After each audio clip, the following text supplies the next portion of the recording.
Possiamo prendere posto? Can you please take your seats so that we can start our proceedings?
Buongiorno a tutti. Good morning, everybody. Let's start this International Day for anti-corruption dedicated to juridical diplomacy at service of peace and international security, in which we will talk about the commitment of Italy in combating corruption. I will give the floor to the Ambassador Ettore Francesco Secchi, Secretary General, Minister of Foreign Affairs and International Cooperation, for his introduction.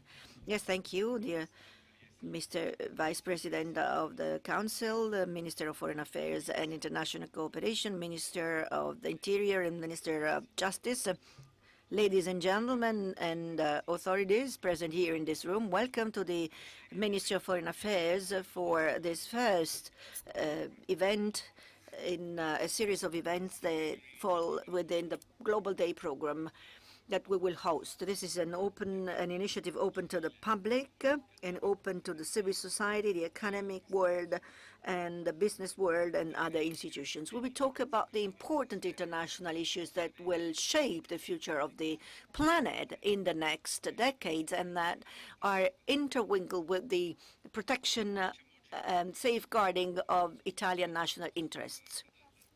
We start today with juridical diplomacy, and this is not by chance, because on December 9th we will celebrate the National Day Against Corruption. And then this year, the 30th anniversary of the killings that took place in Capaci and Via D'Amelio. The intuitions of judges Falcone and Borsellino are still today a source of inspiration for international cooperation against crime. Combating corruption is a main pillar in the Italian politics, because it hinders development, sustainable development, protection of human rights and democracy, and it puts at stake peace, stability, and security. It is a link that the Agenda 2030 of the United Nations has highlighted a lot, and President Tajani reminds us all that there could not be peace or real development without justice. That's why when we talk about juridical diplomacy, we talk about diplomacy of security, diplomacy, economic diplomacy, and development cooperation. These are all fields in which Italy is highly committed in the world, is highly engaged in the world with all its ministries and relevant institutions. The outcome of this joint action is the success that we have had in widespreading the juridical elements and good practices of our country that is today a point of reference at world level in the fight against corruption and illegality. We know that the international cooperation at judicial level and police level has to be strengthened, and in this Italy has a very active role. First of all, with the harmonization of the standards at international level promoted at the G20, United Nations, OECD, and the European Union. And then we promote programs of technical assistance in the field of justice and security to strengthen the institutional organizations of those countries that would like to benefit of the Italian experience. And then the coordination at national level of anti-corruption activities sees our presence at the institutional table institutional group created by the Ministry of Foreign Affairs.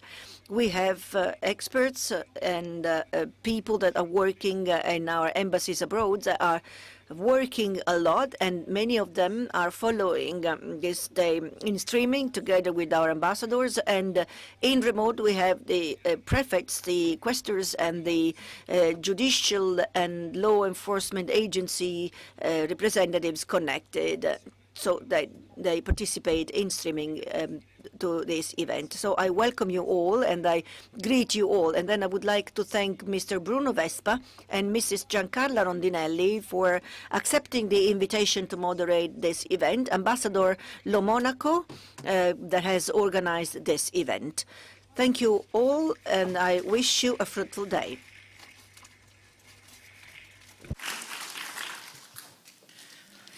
Sarà proiettato ora Now we will see on screen a short video produced by the program entitled Falcone and Borsellino Assistance Initiative at International Level by the Ministry of Foreign Affairs for Security and Development, coordinated by the Global Cooperation Group in favor of Latin American Caribbean world. The values of legality, integrity, and responsibility is one of the pillars of the Italian action in the capacity building against corruption. Juridical diplomacy accompanies and strengthens international cooperation and judicial cooperation. The video recalls some of the most important statements made by Giovanni Falcone and Paolo Borsellino.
Good morning, everybody. Well, these images are particularly hard for those who, like me, was the director of broadcasting news, director of TG1.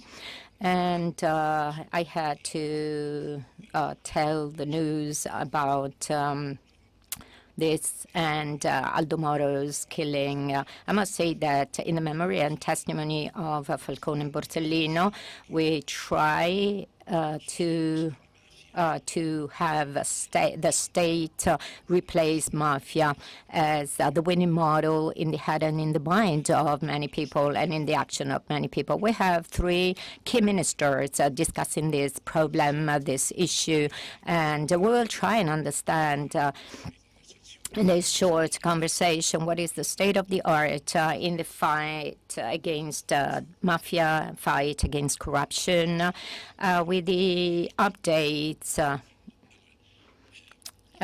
with the relevant updates, the latest news of fight against corruption says that Italy made a step forward because from 52nd place we are now to 42nd place in the ranking. It's not such a big result, but it's 10 places in 1 year, and I must say that this is great result, brilliant result. Okay, so because there are two different types of corruption. Corruption, you do me a favor, I give you some money, and corruption, and this is what Falcone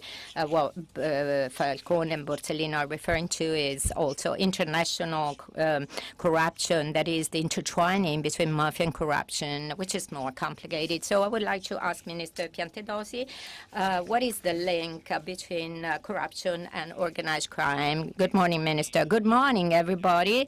Dr. Vespa, you will allow me to thank and welcome Minister Tajani and Segui for this beautiful initiative and for the kind invitation to attend this meeting. Well, the intertwining, the link between these two phenomena, which are criminal phenomena, but also social phenomena, there is a very close link between these two activities. You refer to our experience, and today the classical scheme, the classical pattern around the organized crime, which casts its shadows on many other criminal aspects.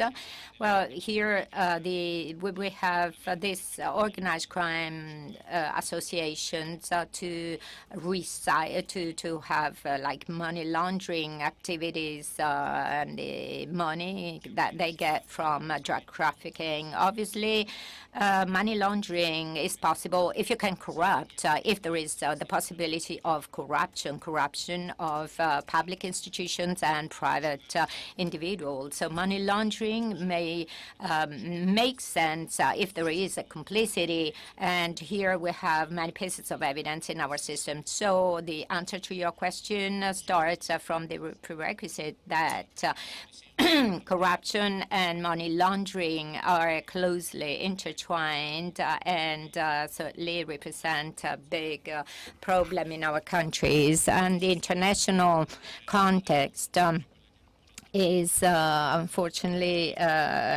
sort of organized crime.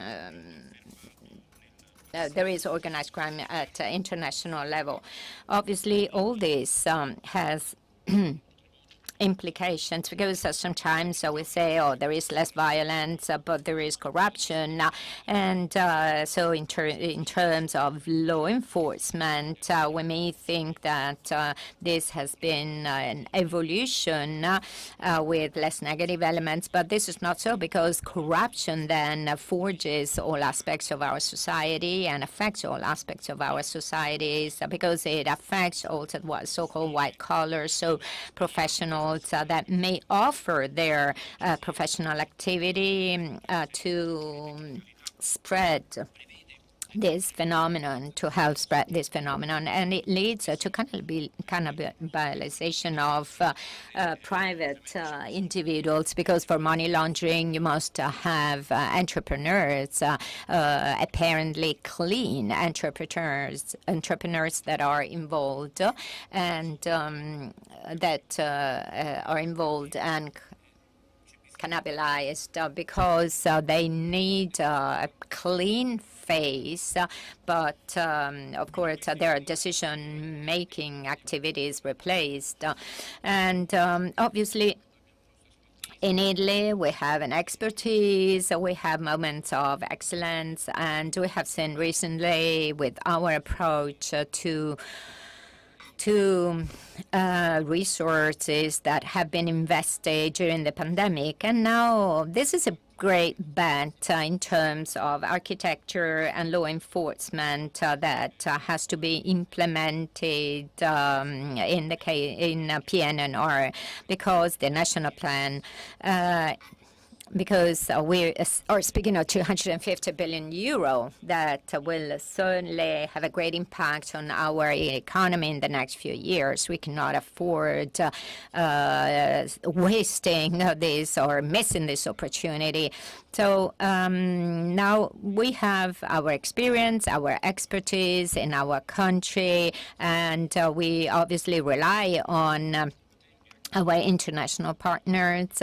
Recently, monitoring system was started, so economic national economy monitoring system, and this was borrowed at the European level with Working Group 19. Obviously, so this monitoring is necessary to catch possible signals, and we have a pervasive system of prevention, and which aims at preventing criminals or organized crime in public tenders, for example. And we will have some reports during this conference. We have reports and papers showing the collaboration between public and private stakeholders, individuals. Our country in the field of public administrations has developed some kind of antibodies. That is, it has prepared some tools to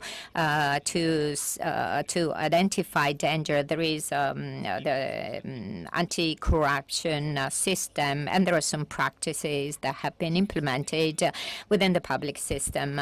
There is also a pervasive and very impactful system which aims at maintaining integrity mechanisms for election tenures of electoral offices, because in our legal system we have a system to prevent filtration into the public administration that may lead also to dissolving the bodies that have been elected. And these are mechanisms that we want to maintain. And that because they are well established. So corruption and money laundering are closely linked, closely related. They are two sides of the same coin, probably. Thank you, Minister Piantedosi. Now, Carlo Nordio, he's a justice, public prosecutor. Now, he's a Minister of Justice. What is corruption? Well, first of all, let me thank Minister Tajani for the kind invitation. Thank you all for your attention. Well, actually, as Dr. Vespa said, for 40 years I was a public prosecutor at the prosecuting office, public prosecutor's office in Venice. And in 1994, I conducted the investigation on the so-called Tangentopoli in Venetia region, which, and we have identified 25 episodes of corruption. Then I closed my career with MOSE, coordinated investigation on MOSE, which was the greatest event, corruption event national corruption event. And we actually realized that there were resources that were wasted, and some of the resources devoted to corruption amounted to around €1 billion, which is a huge amount of money. So in the meanwhile, over the past 25 years, several anti-corruption laws were enacted, and there were more penalties, but they were not useful. And I came to the conclusion that it's useless to intimidate, corrupt the corruption potential, because this will not be scared by the severity of penalties or the number of penalties, because they will find a way out and they will never be persecuted.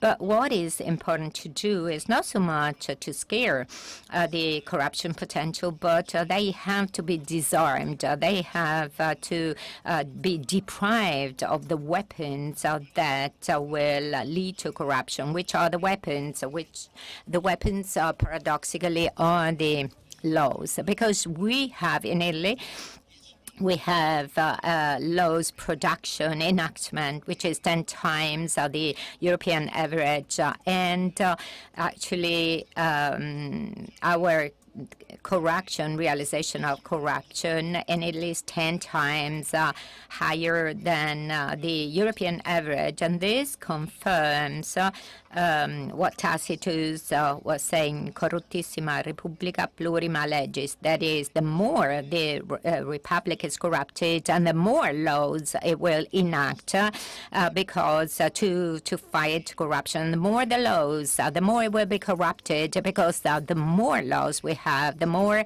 acts of parliament we have, the more the confusion to identify competencies and procedures. So if you have to knock on 100 doors using 100 laws to get provision to get something, they will find one of these doors closed until someone someone will knock on the door, but will give a bribe to open the door, to have the door being opened. So we must have swift and radical legislation. We have to reduce the number of laws. We have to identify competencies. We have to simplify procedures. That is, we must allow citizens to be able to knock just one door, having knowing whom they are interacting with, and they should rely on few clear laws. In this case, the potential corrupter will be disarmed, because if that provision is not enacted in the right time and in the right terms, we know exactly who the culprit will be and which procedures have been breached. So increasing the severity and the number of penalty does not help, because the potential corrupter must not be scared but must be disarmed. Thank you very much, Minister Nordio. Minister Tajani, Ministry of Foreign Affairs and International Cooperation, the message of Falcone Borsellino. How do you think you will honor it? Well, first of all, thank you very much. Good morning, everybody, and thank you very much for accepting the invitation from the Ministry of Foreign Affairs and International Cooperation to discuss a very topical issue all over the world. The new Italian government intends to act firmly, and here the presence of Minister of Interior, Minister of Justice show that we want to work synergistically with the other ministries. The strength of the government is exactly this. That is, having the same aim in pursuing the most important objectives. So the first thing to be done in Italy and all over the world is to speak, and Borsellino was saying that, is to speak about corruption. We have to talk about corruption, but in a positive connotation. That is, we should talk about honesty. I think that in every family, we should start explaining our children that they have to be honest people, because the cultural background is not secondary. That is, education, we are not speaking of cultural education only, because school and universities must train new generation and educate new generations. And I think that the first characteristic of a person must be honesty. So it's a cultural battle. It's a battle that we have to fight, and which is parallel to the one that is indicated by Carlo Nordio. That is bureaucracy, red taping. There are so many laws, so much bureaucracy. If we can reduce bureaucracy, so if we can reduce the number of laws, and we reduce the number of bureaucracies, number of stamps and permits required, means that the corrupter and the corrupted will not be able to act, to take any actions. When European Union, and we are amongst the founding members of European Union, so this is something that we act on a European level. We ask the countries that want to become EU members, we want them to have mechanisms against corruption, so that our community, which of course must be enlarged, I'm thinking of the candidate countries in the Balkans. Un simbolo. Fight against corruption is the symbol of European Union that we are members of and that we believe in.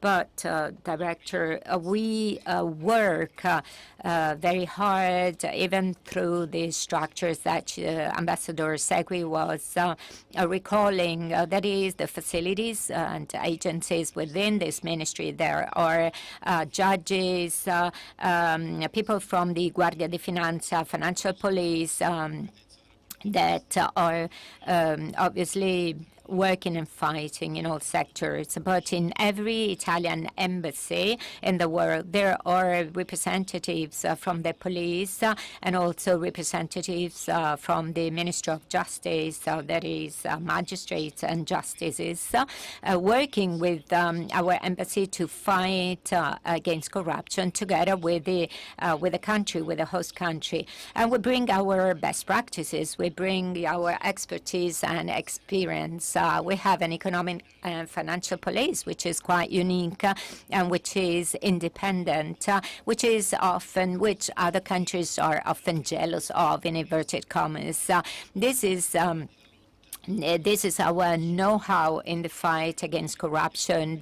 Our know-how may be useful for other countries. In the next G7, I would like to start a working group to fight against corruption so that on an international level we can work together, because there will be an attempt to corrupt different countries when for example, when there are public tenders with EU funds, and in many countries, so for example, there are EU funds made available for growth, but there is corruption there which divert the use of EU funds that are aimed at making that country grow, and that are used instead to purchase weapons to support dictators. And certainly this is not what we are looking for in our policy. But obviously we have to work hand in hand in this, because corruption is borderless. And organized crime in Italy is linked with organized crime elsewhere. Minister Piantedosi can make hundreds of examples. And in this maleficent alliance, we have to pay attention to corruption, the large tenders associated with PNR, that is the offspring of recovery plan. We don't want any corruption there, so that there will be illegal proceedings for those who do not have the interest of fostering growth and development. But it's like fight against climate change. We can't do that if some countries go on not abiding by the rules and we abide by the rules. So we have to fight against corruption on an international level. We need cooperation more and more, Europol, Eurojust, and this can be done with, for example, in Latin America. I was speaking with the Minister of Foreign Affairs in Guatemala. We can do more, and also when it comes to human being trafficking, in that case too, there is corruption. So it's a fight, 360 degrees fight against corruption. And we are fully involved at the Ministry of Foreign Affairs. And obviously the police and carabinieri are strongly committed and are present in our embassy. So I think that through a G7 that starts an anti-corruption working group will be able to positively answer the question of Falcone and Borsellino. Okay, thank you, Minister Tajani. And I would like to give just 2 minutes presentation with Minister Piantedosi. Coordination between forces, this is very important. Since mafia and corruption go where the money is, so they have geographic limitations with 250 billion euro. It might be bonanza for them.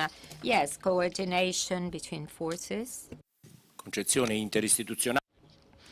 Yeah, and coordination between the police forces, as Minister Tajani and Minister Nordio said, we have an institutional architecture in our country that shows this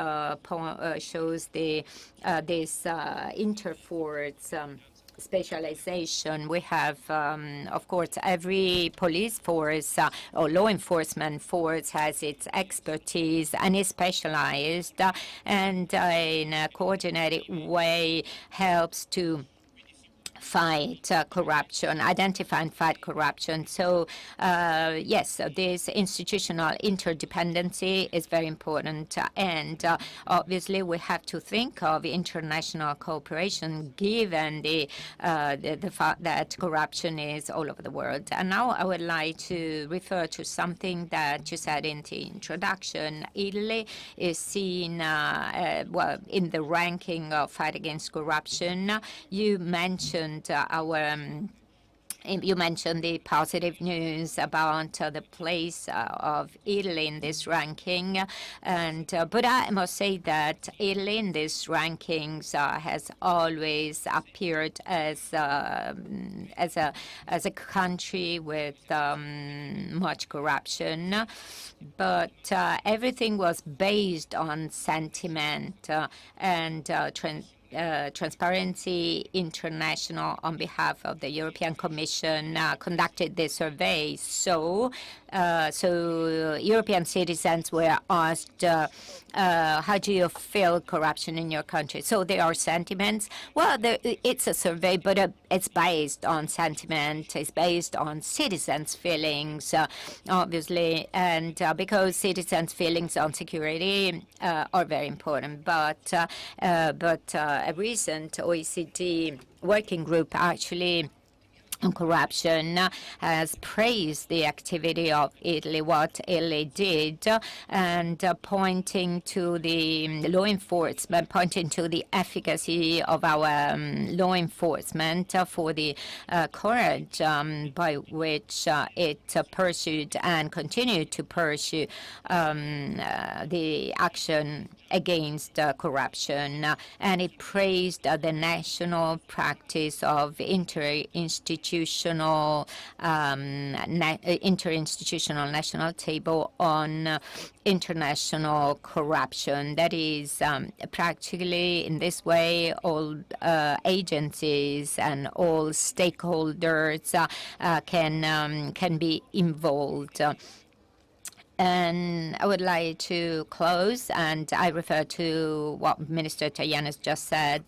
I recently attended the G7 meeting in Wiesbaden, and I can tell you that Italy Italy raised the topic of corruption as one of the issues to be discussed, and what the results of that meeting certainly acknowledge that effort. Okay, Minister Nordio suggested or recommended some solutions, not so many laws, just one door, and of course it's easy. It must be easy to identify the door for the citizen, the door to knock on. So how do you think you will do that? So what will be the path to get to that point? Well, first of all, we have to identify a number of useless and dangerous laws. We will try to repeal them or review them completely. And it's about substantive law, criminal law, procedural law, and all the administrative regulations that overlapped over the decades that are contradict each other. One of the paradoxes of our system, that is the integrated system, is that we have a number of laws and provisions that are contradictory. So if you abide by one, you will breach another one, you violate another one that the lawmaker was not aware of. And this applies particularly to tax law. And if I have one more minute, I would like to say something. Crime of corruption is in shadow because the money is not paid through bank transfer. and it happens without witnesses. So it occurs between two people, the corruptor who pays and the corrupted who receives the money. Both of them can be punished for this crime of corruption. So both of them have an interest to keep silent because they have that faculty. They may not answer the justice. We should instead change the situation. We should have someone, the one who has paid should be encouraged to speak, having impunity. And but while in the past there were some crimes where envisaged instead that would not allow this situation to occur. So we should break this vicious cycle between corruptor and corrupted, because otherwise we never have evidence of that corruption. Well, clean hands or money police is certainly part of that. Well, obviously it cannot be preventive custody or preventive arrest or threat of jail, because otherwise this would be like barbarian measure. Okay, Minister Tajani, initiatives of the Ministry of Foreign Affairs. What are the initiatives from your ministry? Well, we are working already because there is an anti-corruption agency that is a justice supported by Guardia di Finanza. In this ministry, we have 80-90 people from the Guardia di Finanza working in this respect. There are also carabinieri, but in the embassies also there is a close collaboration and we had results in Latin America and the Caribbean, and we want to extend that to Asia and Africa, because we want to provide our know-how and make other countries benefit from it. So we want to strengthen our action in this respect. We will work hand in hand with OECD, because it asks us to have international cooperation. I would like to thank Secretary General Corman for his words to appreciate the work of Italy in the fight against corruption. So we want to strengthen the rule of law, of course, and within the framework of European policy, because fight against corruption can be enforced if you have the same aims, if you set the same rules, if you knock down the same bureaucratic walls, because I totally agree with Nordia. There are too many laws, too much bureaucracy. And that's why we need to make reforms by having authorization, prior authorization, and so on and so forth. So the more the barriers, the more corruption we have. We've seen that with other countries, and other countries too are trying to remove these barriers because in the maze of a ministry or the office, there are corruptors and corrupted. The rule must be the same, and it must be used on an international level. This is our effort. So we will bring the experience of Falcone and Borsellino and their values and disseminating them all over the world, making them available to our to other countries, Asian, Africa are continents where we would like to work with and benefit from the expertise of our experts. Thank you very much, Antonio Tajani, Matteo Piantedosi, and Carlo Nordio. And before we have the coffee break, Minister Tajani was mentioning the contribution of OECD Secretary General Matthias Cormann. Let's see there. Tajani, Commissioner Johansson, Ministers Piantedosi and Nordio, ambassadors, friends all. Thank you for the invitation to speak with you during this meeting on International Anti-Corruption Day. Corruption inflicts considerable economic and societal damage.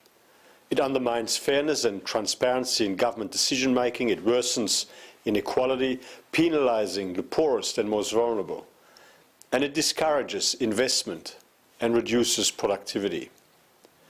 Perhaps most fundamentally, it undermines citizens' trust in government at a time when it is already under serious pressure. A recent OECD survey across 22 countries found that on average, 4 in 10 respondents say they trust their national government, with wide variation across countries. Citizens' perceptions of public sector integrity are a particular challenge. Over 1/3 of respondents in our survey believe it is likely that a public employee would accept a bribe. The OECD, with Italy's support, is working to address these risks and these perceptions. We are contributing to international efforts to combat corruption and to promote integrity in 2 important complementary areas. First, we are leading the fight against transnational bribery and other forms of unfair competition. The Convention on Combating Bribery of Foreign Public Officials in International Business Transactions, which entered into force in 1999, is the only international anti-corruption instrument focused on the supply side of bribery. The Convention establishes legally binding obligations on state parties to criminalize foreign bribery. The newly adopted 2021 recommendation for further combating bribery of foreign public officials in international business transactions, to which Italy contributed, further strengthens Convention members' ability to fight foreign bribery. It contains strengthened measures on enforcement, addressing the demand side of foreign bribery and incentivizing companies' compliance, among other updates. As a long-standing party to the Convention, Italy has made significant progress towards implementing the Convention and related instruments. In October 2022, Italy underwent an evaluation by the Working Group on Bribery. The Working Group welcomed Italy's strengthened legislation, its increased pace of enforcement, its commitment to modernizing its judiciary, and its efforts to strengthen international and intra-agency cooperation to fight foreign bribery. Of course, more work lies ahead. The Working Group made a range of recommendations, including improving whistleblower protection in the public and private sectors and addressing a high dismissal rate in foreign bribery cases. A second area, the OECD provides governments with tools to strengthen public integrity. Integrity safeguards ensure public sector efficiency and fairness, and they improve private sector productivity and dynamism. They can also reduce the risk of foreign interference in democracies, as foreign actors can take advantage of loopholes in political financing frameworks to affect the democratic process. Just last month, ministers from OECD member countries, as well as some OECD accession countries, committed to urgently reinforce democracies. Italy is a key partner in this work, and we were delighted that Minister Zangrillo was able to join us for these discussions. The OECD recommendations on public integrity, on lobbying, and on conflict of interest provide some of the only internationally agreed standards on public integrity. We need to build on this further and continue to improve trust. Your efforts to fight corruption and promote public integrity are real contributions to Italy's economic and democratic well-being and to global efforts to tackle international corruption. Thank you.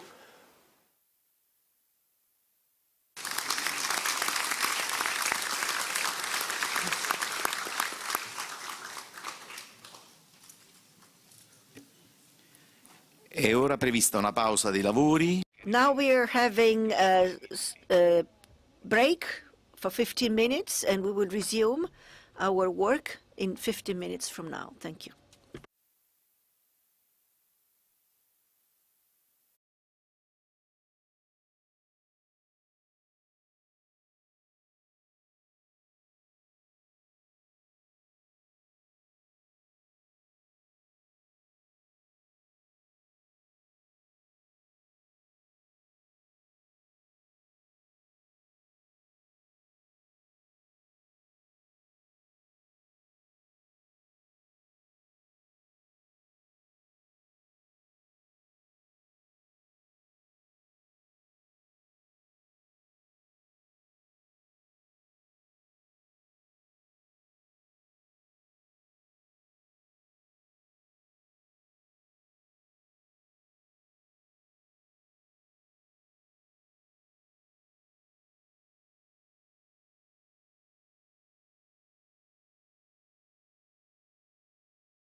per il supporto all'organizzazione. Vogliamo invitare le persone a riprendere posto?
Per cortesia, possiamo prendere posto? Can you please take your seats? Please take your seats. We would like to resume our proceedings.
Riprendiamo posto per permettere la ripresa dei lavori. Can you take your seats, please?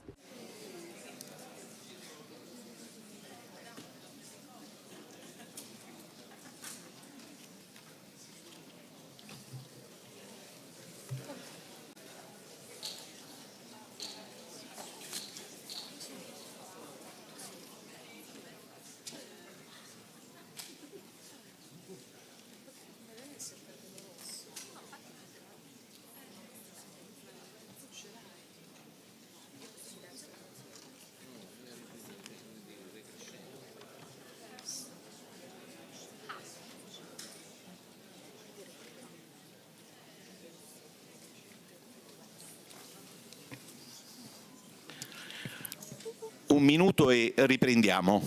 We will resume in 1 minute.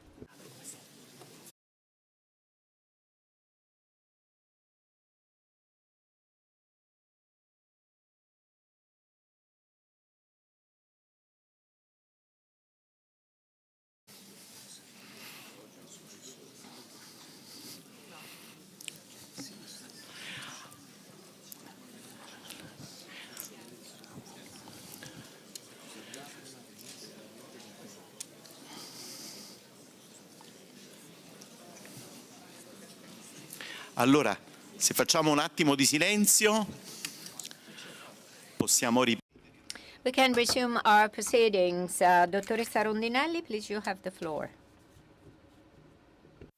Eccoci, Here we are. Thank you. Thank you. Welcome back. We are ready to start the second session, second panel.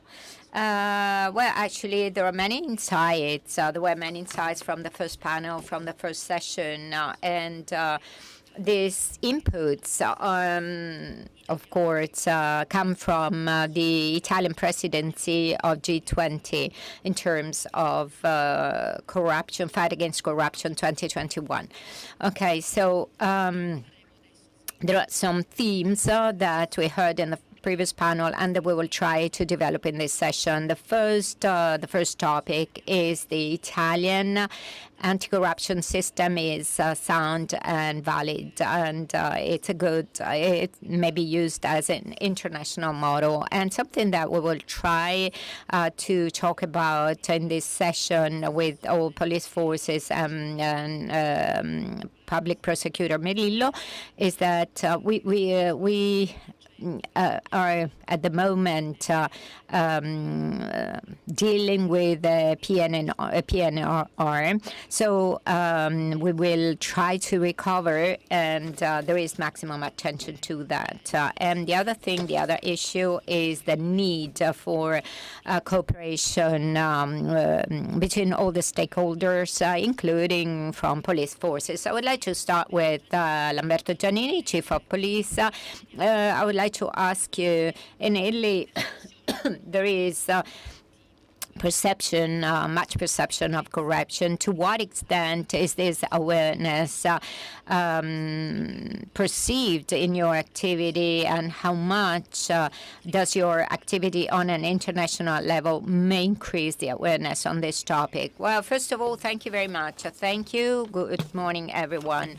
Well, certainly, there is awareness, there is attention to this phenomenon. Beforehand, some figures have been provided, and we know that now in the ranking we are at a place, or we're placed at 42. So over the past few years, we have actually gained 10 places, so to say. And I can guarantee that as the Chief of State Police, we really pay attention, much attention to this phenomenon. We certainly realize that there is a discrepancy between the statistical data coming from reports, then the Crime Commission data, and what actually happens, because I must say that data are quite reassuring. The data available to us are quite reassuring. Just from a statistical viewpoint, in a sample of 100,000 people, 100,000 inhabitants, 1.94 corruption activities. We have 1.94, but if we consider crimes against public administration, such as embezzlement and others, it's 10 episodes in 100,000 inhabitants. Of course, this does not mean that we do not have to pay attention to that, because, of course, it's very important that for the corruptor and the corrupted that try to keep silent. So what is important is to investigate and actually identify the act of corruption. How can we do that? By by looking at some like signaling crimes, monitoring sudden enrichment and some people making money suddenly, and we have to pay attention to context and public tenders, and we have to strengthen the coordination between police forces, but also between institutions. Then as regards international activity or the international scenario, certainly our Falcone and Borsellino, our justices from Sicily, told us to follow the money. And now that there is globalization, the world is interconnected, and it's easy through the web to make money and to place or move money through the web. I think that it's extremely important to have international cooperation. International cooperation through dedicated ad hoc programs. We cooperate with a program that is named after Falcone and Borsellino, and in agreement with the Ministry of Foreign of the Interior and Ministry of Justice and Ministry of Foreign Affairs. We are working with Caribbean countries, Asian countries. We have some activities with Colombia, so Latin America. Why is that important? Because the more awareness at the international level, the more awareness of the importance of this phenomena, of these activities, of how these crimes can be taken advantage of by organized crime to pollute a legal economy. The more awareness, the more it will be the easier it will be to fight against them and fight against them on a global viewpoint in close cooperation with other countries, because this will be the only way through which we will follow the money from the money laundering, which fed by corruption. Comandante Luzzi. Commander Luzzi.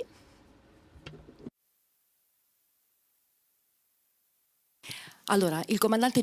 Okay, Chief of Police Giannini saying that we have reassuring data. We said, and we repeated, that the perception of the corruption system, the perception is that this is a sound system.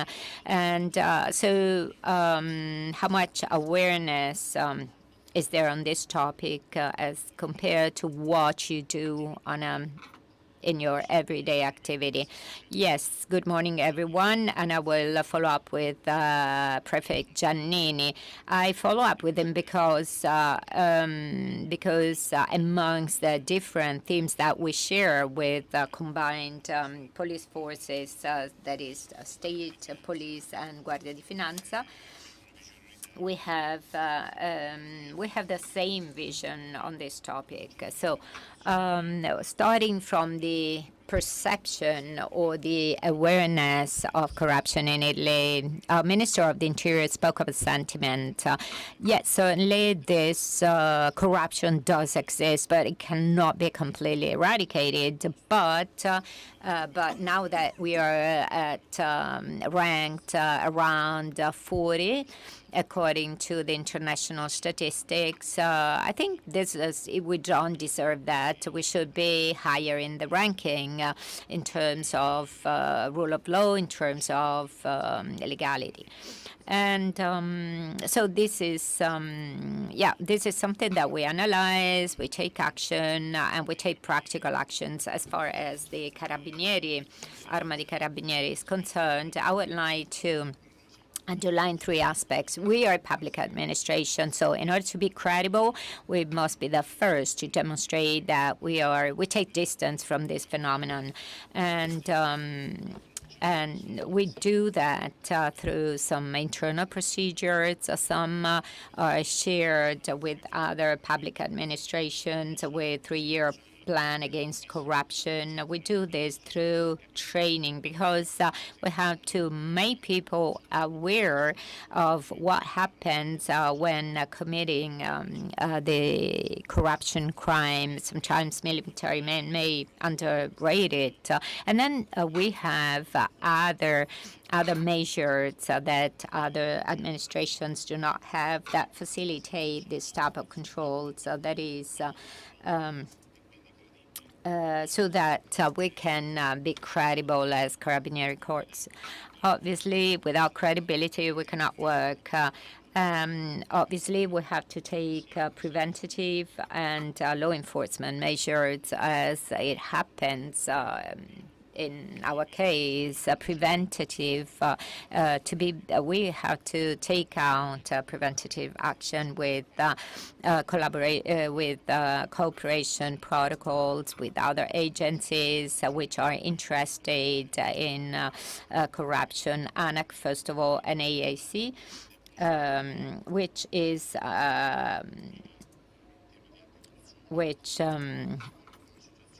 is interested in this fight against corruption, but also Confindustria, Coldiretti, all the other agencies, because legality starts from sharing a broader vision. If we can establish a relationship of confidence with entrepreneurs, we can reduce the risk of many phenomena, including corruption, the risk of corruption. Then there is the law enforcement, so intervening.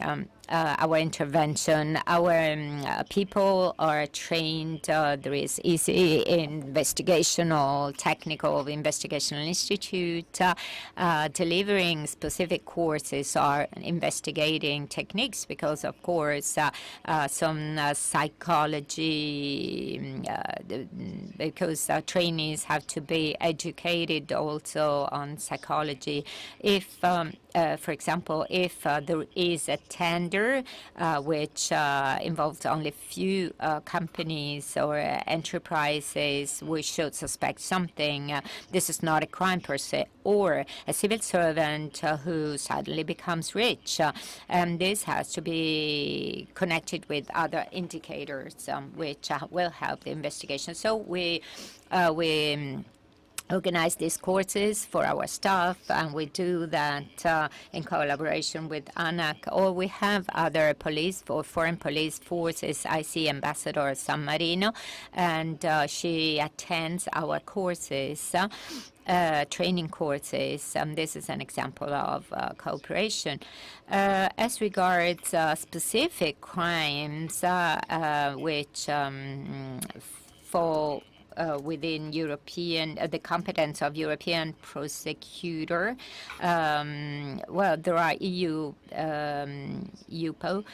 There are crimes which fall within the Italian jurisdiction, but and there are Italian justices taking care of that, and of course there are carabinieri specialized in that. So our agency, our carabinieri try to meet all possible needs. And I would like to close with last remark. There is a theme that goes beyond Italy, that is international cooperation through Department of Public Security, which depends on Prefect Giannini. Obviously, our court contributes from in different ways, in different respects. We contribute with security experts so that Italy can have an international network to work and to take its activities beyond national borders. I must say I'm proud of this. And Italy has many problems, but we tend to underestimate us.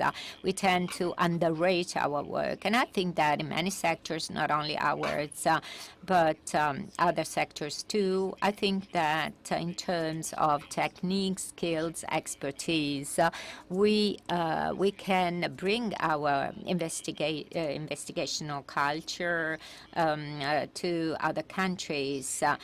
So we we spread our know-how, and I must say that we have sown the seed, and this plant is now growing at a European level because our ARMA contributed to international cooperation. I'm very proud of this because what we have learned, unfortunately, to the detriment of our policemen or magistrates or justices killed by the organized crime, what we have learned allowed us to grow, to reorganize, and to bring our investigational culture to make it available to other countries. General, you mentioned some of the actors of the next or the stakeholders of the next panel, OECD and Confindustria, because then we will talk about cooperation between all of this. And now let me ask Giuseppe Zaffarana, Lieutenant General of Guardia di Finanza. Corruption is taking advantage of some tools which are spread all over the national territory. Correct me if I'm wrong. First of all, you have the special operating unit against corruption. So I would like to know, can you tell me about this activity and how has that evolved over the years? Sì, beh. Well, let's say that in 2001, there has been a deep evolution in the Guardia di Finanza, in the tax police, because we took over our present task of police, economic and financial police, and therefore we developed an entire new organization to cover the three tasks of our corps, i.e. the revenues, public spending, and so budget expenses, and the protection of capital markets and goods and services markets. I mean, I said that because these areas and these tasks are connected with one another. And I come to the issue of corruption because often the fiscal tool is used to create the provision to pay for bribes or to cover the cost, connected to a bribe. For instance, a business that uses a fake invoice for this reason. And then public spending is a sector that by its nature is connected with the corruption, because public spending could mean public tenders and therefore corruption phenomena connected to it. And the same is worth for the protection of capitals. And I'm thinking of recycling that sees the illicit profits coming from corruption that are reinvested. Well, I said all that just to say that our corps has developed its own organizational structure starting from the specific year I mentioned to cover all these three tasks, and also from the point of view of the most effective contrast of anti-corruption. And I come to what you were saying earlier. We have an organization that is focused on special corps, and in particular on the anti-corruption special corps, which is the main interlocutor of ANAC, the National Anti-Corruption Authority, and that develops information set of analysis and information that aim at detecting possible corruption phenomena on the national territory. And so the physical people that for a series of reasons can be involved in corruption aspects. Now, these analyses of risk analysis are then translated into qualified inputs that are conveyed to the unions on the territory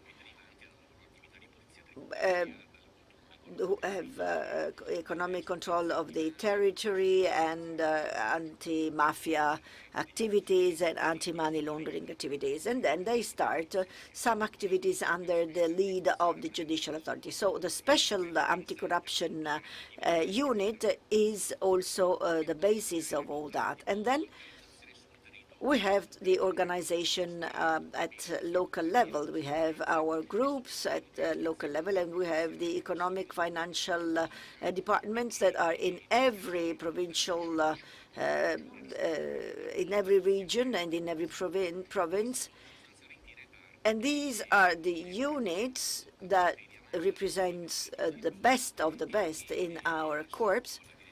And under the lead of the judicial activity, judicial authorities develop the investigations as judicial police in the anti-corruption sector. These are investigations of a technical nature, or financial nature, or patrimonial nature. And then all that is further developed by the contributions that come from other elements at international level for judicial and police activities under the collaboration of other police forces. And this material is further enriched by the contribution of our economic and financial experts that are present in 28 embassies, and they, by law, they deal with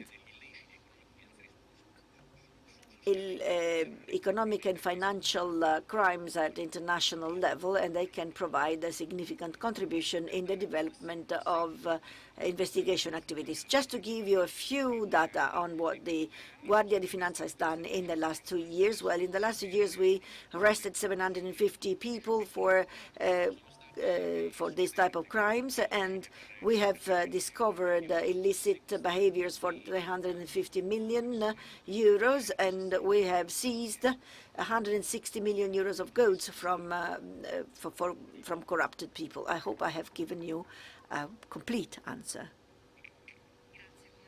Yes, thank you very much. Now, Mr. Melillo, Prosecutor Melillo, I go back to the video dedicated to Falcone and Borsellino, by which we started this day. They are examples of fight against mafia that are known everywhere in the world. But mafia is evolving, is adjusting, and is infiltrating more and more in the economic tissue. And so what can we do to combat a phenomenon that is continuously evolving? Well, yes, you said right thing when you said they are two pioneers in the fight against mafia. Giovanni Falcone said that the mafia people will always be ahead of us, and it's very simple to say a very complex thing, which means that mafias and organized crime continuously insert in the society and in the markets their knowledge of modernity, knowledge of technologies, and this is contributing to explaining the fastness of the transformation of these criminal organizations. They are transforming very fast, and the idea that mafias are the reflex of poor society doesn't explain anything. You know, mafias are a very powerful factor that is feeding the financial market and the business market. So it is clear that the very notion of infiltration doesn't explain the phenomenon and the reality of the phenomenon, that see sort of interaction among the most sophisticated components of the criminal organizations and the management of important segments in the judicial system. Mafias today talking the same language that is highly practiced by the market in the market, you know, corruption and fiscal fraud. These are the ways in which they speak, you know, the language of criminal organizations, and this is the profile of dangerousness on which all investigations activities must focus. There is another factor, a further factor of complexity that is connected to globalization, most of all, because today the large criminal networks have a huge logistic network available. They have a parallel system of exchange that eliminate the risk of transborder transfer of money. And then there is another risk, most of all, a risk that is directly connected to the ability of criminal organizations to have an impact on the political destabilization processes that are underway in significant parts of countries near us, bordering our country. And so from this point of view, it is clear that conflicts and war economies are a further element of expansion for the organized crime. And it suffices to think of the expansion of criminal networks that has followed the conflict in former Yugoslavia to give a concrete amount of a concrete measure of the risk. And then the Kosovo conflict is another devastating element, and therefore now as then criminal organizations will propose themselves as mediators in the traffics of weapons, technologies, and this is a further risk that is defining new and worrisome scenarios in combating organized crime. And then if there is a way of defining organized crime, perhaps the best one is the one that puts together violence and factors of transformation of the criminal power into richness. And by this transformation, corruption has a pivotal role in this transformation. Apart from being the tool of the obsession of the mafia groups, is their security. There is no investigation that doesn't show their willingness in safeguarding their expectations of freedom and non-convictability. Prefect Giannini, you mentioned awareness and the need of knowing the dimension, the new dimension of the corruption offense. But in the previous panel, we mentioned that already. But in your opinion, collaboration among police forces is therefore helping to reach some objectives and to increase this awareness. Well, collaboration, coordination, that is then the model that in the past 40 years we have received by Law 121, coordination among the various police forces. Well, this is a very important factor. And it is an important factor that we interpret every day with our colleagues and our friends present here in the room coming from the other police forces. This is not only a way of exchanging data, but through the creation of ad hoc working groups and observatories, for instance, inside the criminal police, the exchange of experiences that allows us to face the problem better. And we do it on all the issues that have a huge interest to us. I mean, the first need, in my opinion, is to understand a phenomenon in the light of the present situation, because the phenomenon of corruption is connected to the time, or to the present time and situations. We now are going through what has occurred during the pandemic. We talk together because organized crime and corruptors had to face this phenomenon, and we found out that there was a sort of support, an attempt of loyalty that has been done with several people who were undergoing difficulties, and then these people were then under such huge pressures that they had to give up their companies, and they were victims of usury. And then in a subsequent phase, when there is a recovery, and so there is the distribution of the money from the PNRR, they have to look for strategies to get in the field, in the flow of money. And this is our attention, our effort to combat this phenomenon. We are doing that together in Italy and abroad. And we have specific training schools in which everyone makes available its specific, his or her specific abilities with specific focus on these investigation techniques. I'm talking about the School for the Police Forces, which is a prestigious force, and the Prevention School for Criminality located in Caserta, where we host very often, we host colleagues from other countries. And the fact of discussing with colleagues from other countries is an added value that is very important. First of all, because in this way we have a full awareness of the phenomenon at global level, and then because we set up those contacts of also personal nature that then allow to solve issues easily or in an easier way. So there is a common effort by all of us to select the best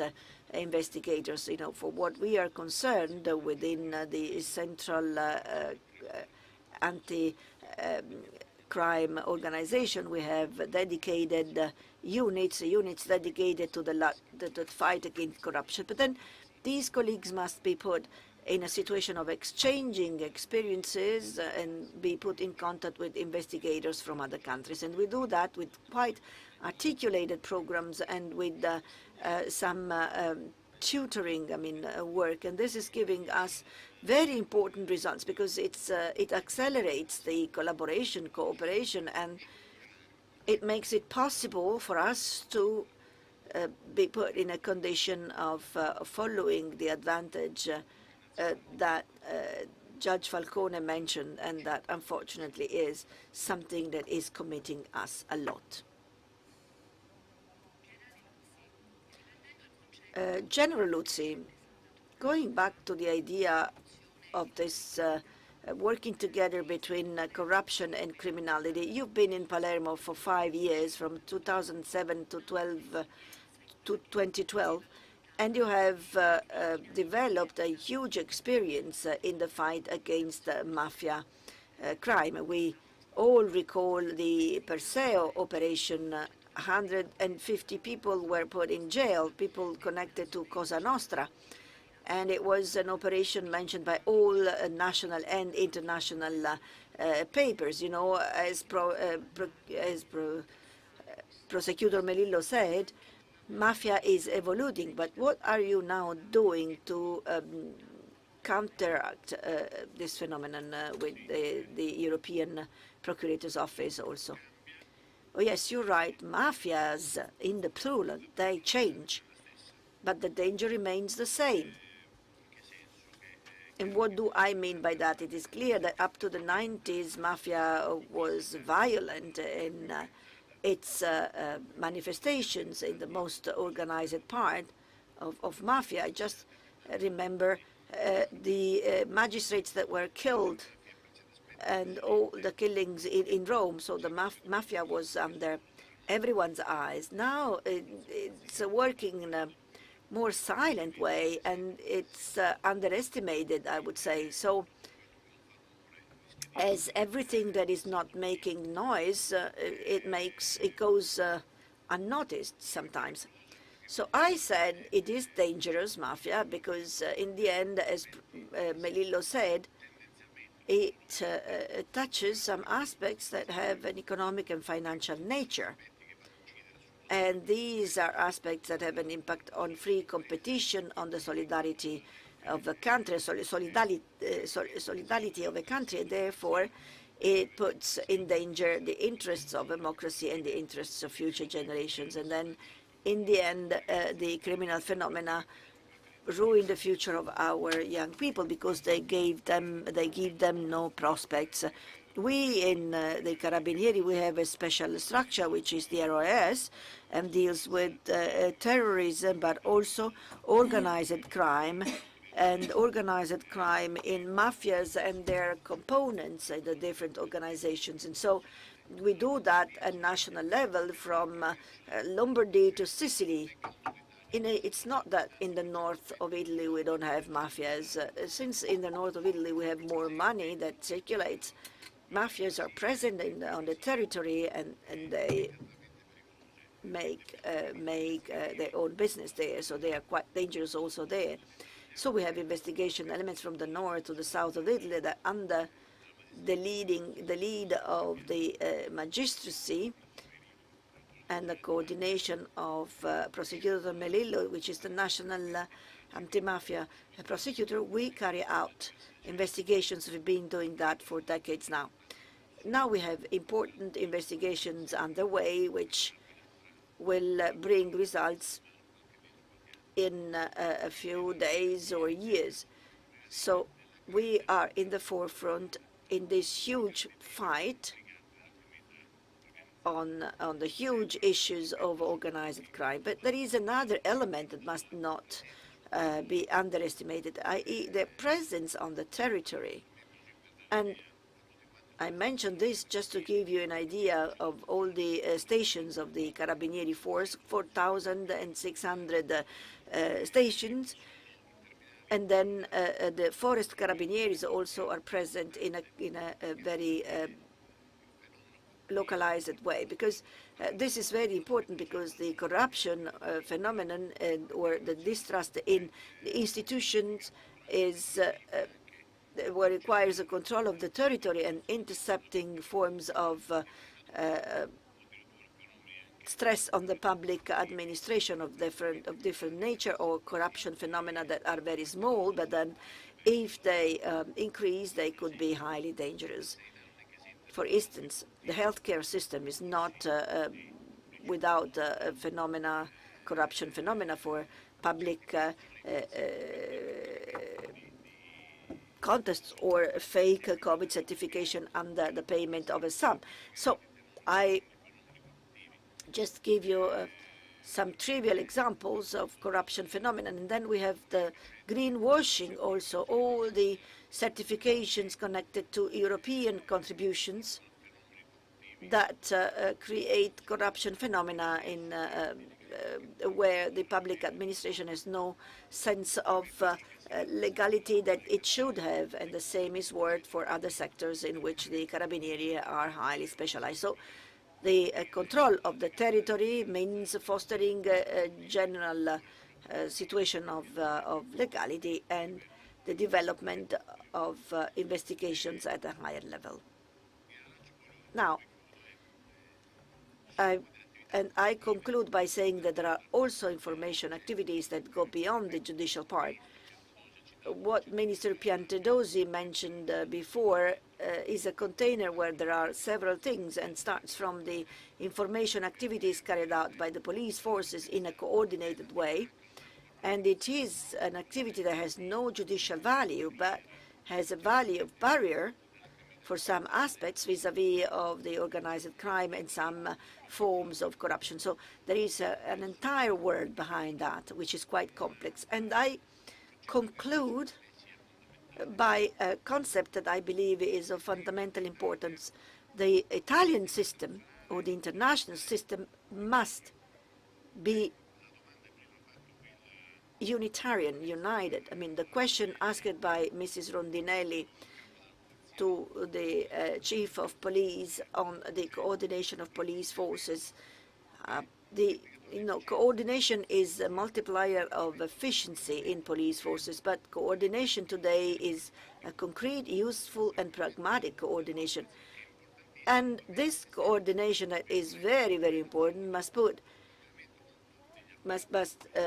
put together with all the other public systems. You mentioned ANAC, but I would say also with all the rest of the public of what the public represents in terms of barrier against corruption phenomenon and organized crime. And this is a bit more difficult for Italy.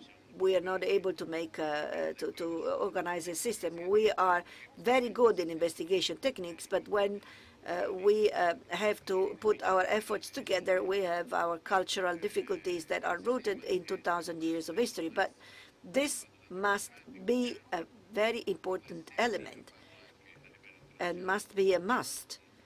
You know, we have to do it at international level, as many others before me just mentioned, because in this way we can fight against the organized crime. But today, 'Ndrangheta, and I close with that, 'Ndrangheta is a global perspective. We find it in Germany, in South America, in Australia. But there is a difference. We are fully aware of that, but the South Americans do not have awareness of that. And in Germany, there is no awareness, not the right awareness of this phenomenon of organized crime. And then this phenomenon has its presence in the Reggio Calabria province, and it is not just a national phenomenon. It's become a global phenomenon now. And so this phenomenon must be tackled at global level. And there I conclude, because I do not want to take much of your time. Italy has focused on this problem and has become the leading partner in a coordination and collaboration system and an inter-exchange system among the various police forces of many countries that are interested in that. This is an idea carried out by the Ministry of Interior, and it's giving important results in terms of collaboration. The same is done by the judicial authorities in full respect of countries where every country has its own regulation. So I conclude by saying the message is prevention, repression, and work together in a system. Thank you, General. Prosecutor Melillo, I come to you with a concept that I met many times when studying some documents before coming here to this day, which is the concept of liquid mafia, with its power and its ability of penetration. And this is based upon the weakness of society. So the mafias can penetrate where the tissue, the social tissue, is weaker. And so what can we do?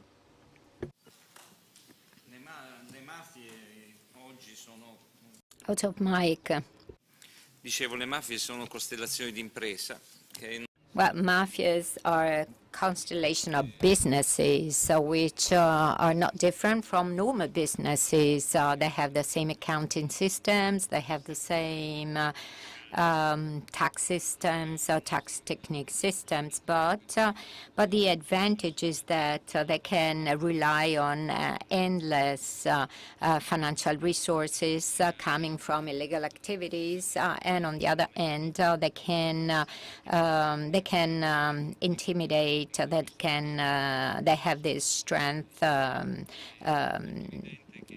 of intimidation that comes from the criminal organizations. So these criminal organizations have higher influence on markets, which is completely different, and higher influence than the entrepreneurs, because normal entrepreneurs, because all those that are in a partnership with organized crime are conditioned and influenced by the logics and the approach of organized crime. Mafia, 'Ndrangheta, Camorra represent the pivot of false billing and VAT frauds. So these are they are behind them, and these are criminal plans that are perpetrated on an international level. So we have to acknowledge that mafias are not a problem in southern Italy or Italy per se, but it's a European issue. It's an issue that involves the whole international community. And of course, there is no alternative to the formula that was indicated some years ago, that is, there is a need for solidary sovereignty and not lonely sovereignty. But there is also a problem of harmonization of legislation because organized crime takes advantage of legislation asymmetries, the different monitoring procedures and law enforcement systems within the different countries. So it is urgent and it is important to complete the Palermo's Convention review, the Convention on Transnational Crime, and the signatory parties to the Convention of Palermo adopted a resolution, and we called it Falcone Resolution, that commits the state, engages the state to continue on the way of harmonization and to harmonize their activities on some illegal activities and of course cooperation also on evidence that is formed in cyberspace. This is a goal that it's not an abstract goal, but it's something that should be taken home. It's a take-home message that we should pay attention to. Sì. Comandante Zaffarana, diamo qualche... Commander Zaffarana, yeah, maybe you may provide us with numbers that might be useful for other colleagues. Since January 2020 until today, people who were reported for several crimes were 6,200 and 750 arrested, 160 million euro seized, assets seized. So it was a capillary action on the national territory, but you're also active on the international level. So can you provide us with some figures on this in this respect? Ecco qua. Sì, Yes, Guardia di Finanza is working at the international level because we deal with financial and economic aspects, issues. So, of course, with globalization, there are no physical borders to financial transactions. And this is the reason why our core organized to set up a network in the world which involves 28 key points represented by the most important Italian embassies abroad, together with, and it works with UN, OECD, and the International Customs Agency. And obviously, it's important that these subjects provide contributions, and therefore they work hand in hand with experts and security experts who are working for Ministry of the Interior, under the aegis of which we work in this respect. And it's very important.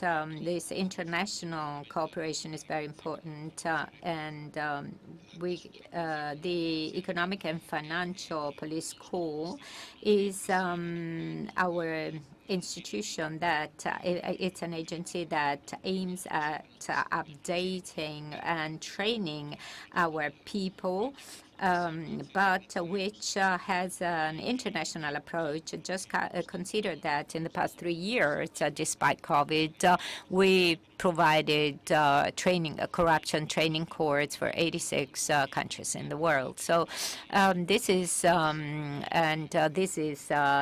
venue for OECD in terms of crime, and it developed great expertise in this respect, training and specialization of of our staff is the key strength. We work together with judicial police, tax police, and so on and so forth. And obviously, there is the operating approach that we use, which is developed across the different sectors, and which does not, which always has an international approach. So we, of course, we take advantage of all these points, of all these assets in our international action, and this allows our investigations to be completed and up to the moment of not only of arresting, obviously, the criminals, but its aim is to identify and seize and confiscate the goods which and assets abroad. So this means that we nullify the criminal conduct. This has, of course, has a great impact on these activities. Grazie. Allora, Thank you very much. We will have a last round of the table. Can you please take your time to 2 minutes so that I will give you, I will ask one question each. Dr. Giannini, you are here as Chief of Police and Director General of Public Security. As Chief of Police, can you tell us about some initiatives that the police is working on in terms of anti-corruption, fight against corruption? What I would like to tell you is, rather, I would like to reassure you that we are fully committed on different fronts. First of all, international front, for example, in terms of law enforcement, with Interpol, we prompted with the other countries in the introduction of a silver notice to follow the assets of organized crime to make seizures abroad. And then we strengthen our specialized units, as I said before, within the central operating unit and within the mobile squads. And then, last but not least, very important activity, training of training our staff, and as to the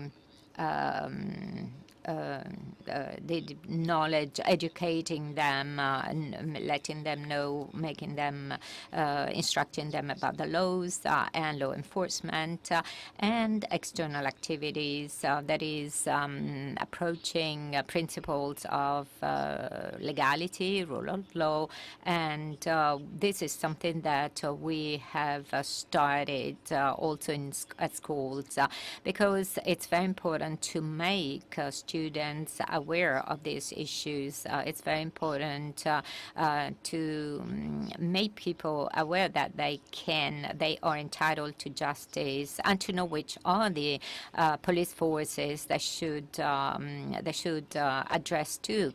And this represents our greatest investment. This is done for young people, so our greatest investment is represented in investment in young people joining police, but also young people who build the future society. Thank you, Prefect Giannini. General Luzzi, PNRR, a moment of recovery, very important recovery for Italy. So there is alert from all police forces. What is the Carabinieri Court doing? Well, 235 billion, provided this is so. Anyway, all this, this is, of course, honey for flies. obviously, it's attracting criminals. Obviously, we got organized according to the instructions given by the ministers in healthcare, where there will be healthcare will have 30 billion being allocated, then culture and education and environment. Environment will get a large share of this money. So we set up teams to verify and check all the activities and the procedures, and when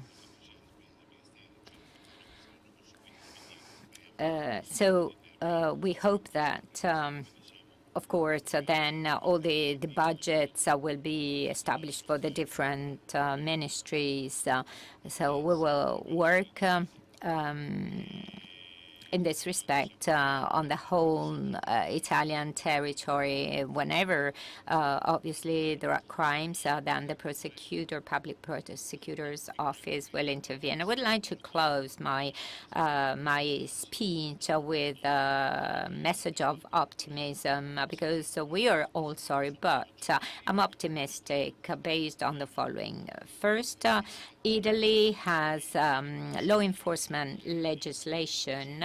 I think that it's one of the most advanced legislation on the international level, and also in terms of execution of penalties, because this enforcement of penalties, because of course this is the next step for those who are indicted of crimes, and there is also another reason to be optimistic, because today Italian police forces, Carabinieri as well, but I say that as a citizen, our police forces are healthy, they have ethical values that we don't find in other countries maybe.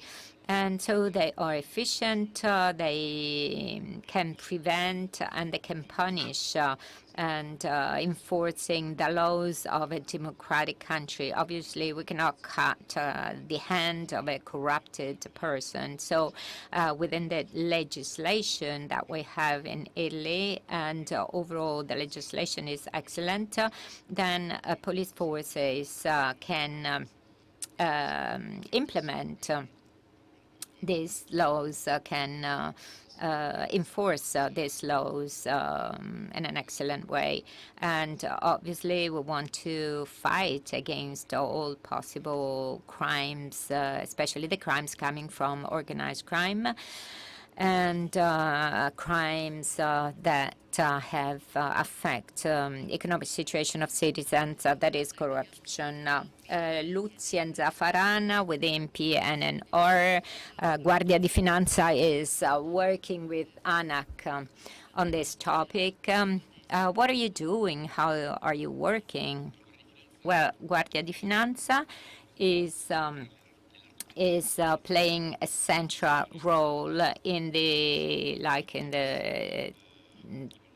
staffing chart organized for PNRR, because our court is one of the referring agency, anti-fraud referring agencies, and in this respect, we have to make our know-how available, our expertise available to achieve through to organize tenders that cannot be that do not leave space for corruption, and we try to strengthen the cooperation and our links with European public prosecutor's office and with other Italian justices. And we do that increasing our judiciary police activities and strengthening the activity of investigation analysis of suspected operations, or we try to identify the actually owners of assets and goods, and also economic investigations as well. We have preventative and law enforcement activities which have been designed to make a valuable contribution for the right use of funds coming from PNRR.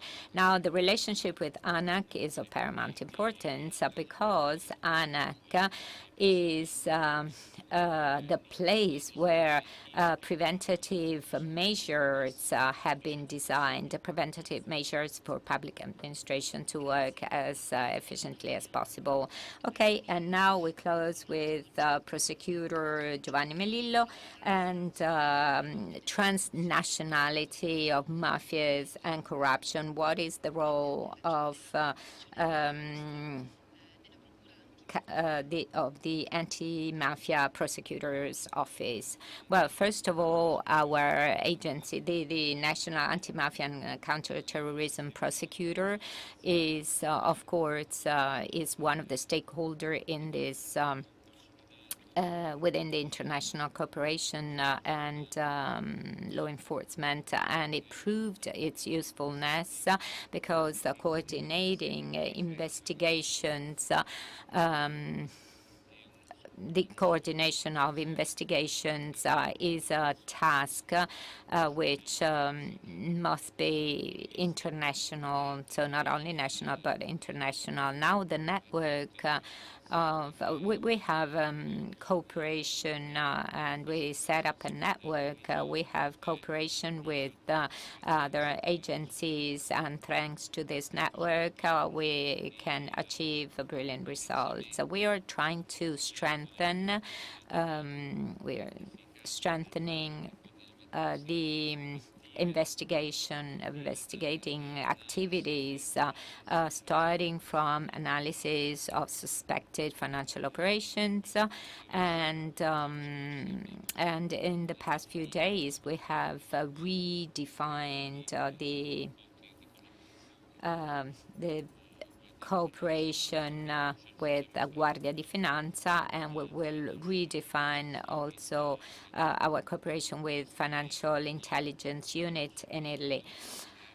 This is a tool that the lawmaker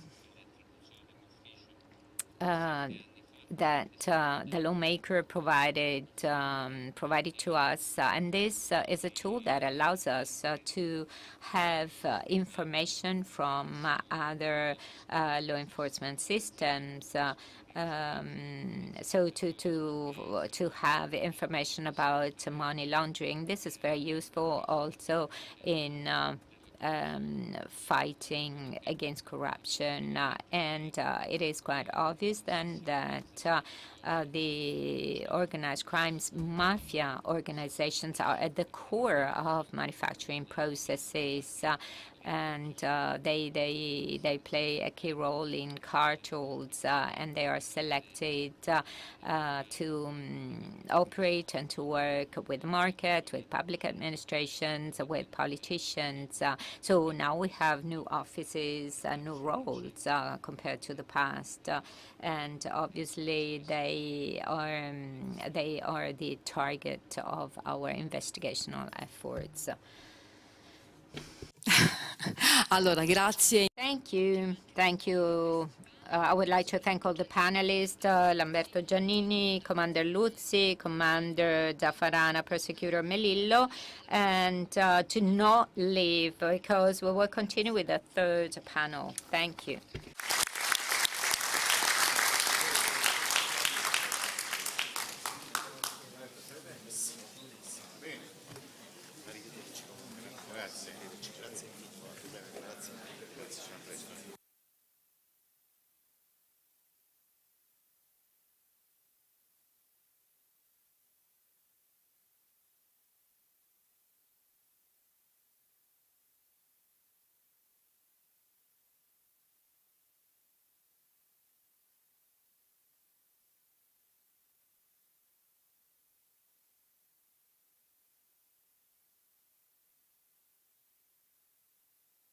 Vi invitiamo a mantenere i vostri posti perché siamo un po' in ritardo con i... Please stay seated.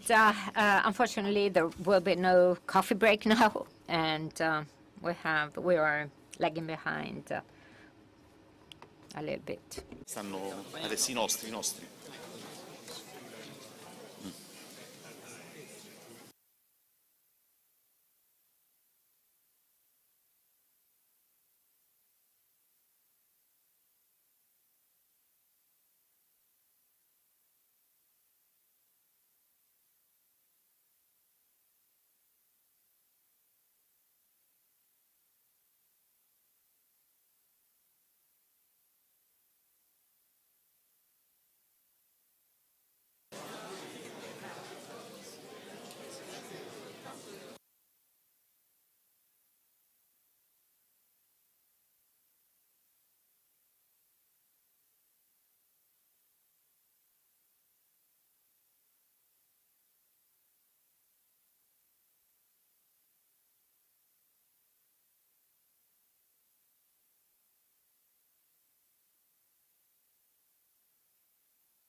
Invito a prendere posto così. Please take your seats so that we can resume our proceedings. Vi prego, prendiamo posto. Vi prego. Le persone che stanno dietro forse potrebbero passare. Certamente.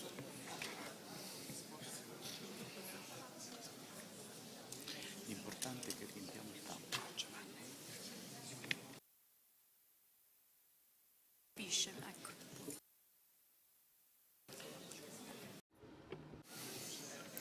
Siamo pronti.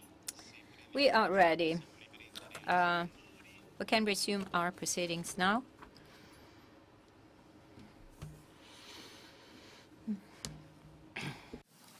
Io direi di iniziare, dottor. I think we can get started. Dottoressa Rondinelli, please. Yes, thank you, Dr. Tartaglia. Yeah, we can get started. Let's continue with this other panel. You see that there are some of the actors mentioned in the previous panels. So we continue to deal with the fight against corruption, and we will review it from different nuances or from different angles. I would like to start with Giuseppe Busia, who is the president of National Anti-Corruption Authority that was mentioned several times in ANAC. By previous speakers, ANAC has a recognized model, and I would like to start from a specific theme. That is, about 3 weeks ago, if I'm not wrong, that was the first European nucleus or unit, because there are rules for ANAC, which are valid also in the extra-European level. Maybe we should work on the European level. We need rules on the European level. Is that correct? Yes. Thank you. Thank you very much for the kind invitation. Thank you for giving me the opportunity to talk about these themes. Yes, what you said is absolutely true, because 3 weeks ago we had a meeting during which we started cooperation with colleagues of other European authorities, anti-corruption authorities, to have European rules. I'm happy to hear from Minister Tajani. I'm happy that that was mentioned by Minister Tajani. That is usually in Italy, we are prompting the establishment of European rules. And because we have a model that works in Italy, because we have seen that. And here I would like to thank the Ministry of Foreign Affairs, ILA, and last week we were in Ecuador to prevent the corruption prevention model in Italy, and which is considered as an example around the world. Unfortunately, sometimes we have the feeling that it's not much appreciated by the Italians, and it's not much appreciated in Italy, because prevention of corruption is a priority on a global level. U.S. President said this is a priority for national security of the USA, and it is at the international level. Taking it into account, investing in this is something that is a way to protect in national interest, and at the international level. But OECD, United Nations, Council of Europe representatives will say that. However, we can say that I can say that we should invest more in our own country to strengthen these elements.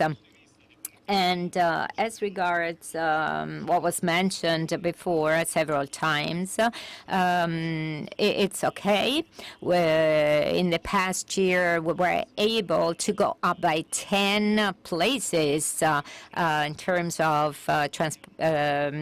Transparent International ranking. We work with them, and I would like to thank General Commanders of Generale Guardia di Finanza and Carabinieri. We work with them because corruption and fight against corruption is an activity that has to be done together with the other institutions. But I'm happy we gained 10 places, but we had to invest and do something more. This is not enough, and this is for our national interest. And we should, I think that the index of perception of corruption must be a global index, but we should create an index looking at objective measures, not only based on sentiment or perception. We are working on these objective measures, and we are developing them. And this is another model that we can export. We are trying to export. That is, the risk of corruption should be based on objective measures. We did that with some indicators which are associated with the context in which measuring is made, and associated specifically with some databases, that is public contracts, to see if tenders are always attended by the same subjects. That is, we want indicators that can make that are more reliable, because in countries where there is freedom of information, or in countries fighting against corruption, perception may be worse, because we talk about corruption, because one of the ways to fight it is to create awareness and talk about corruption.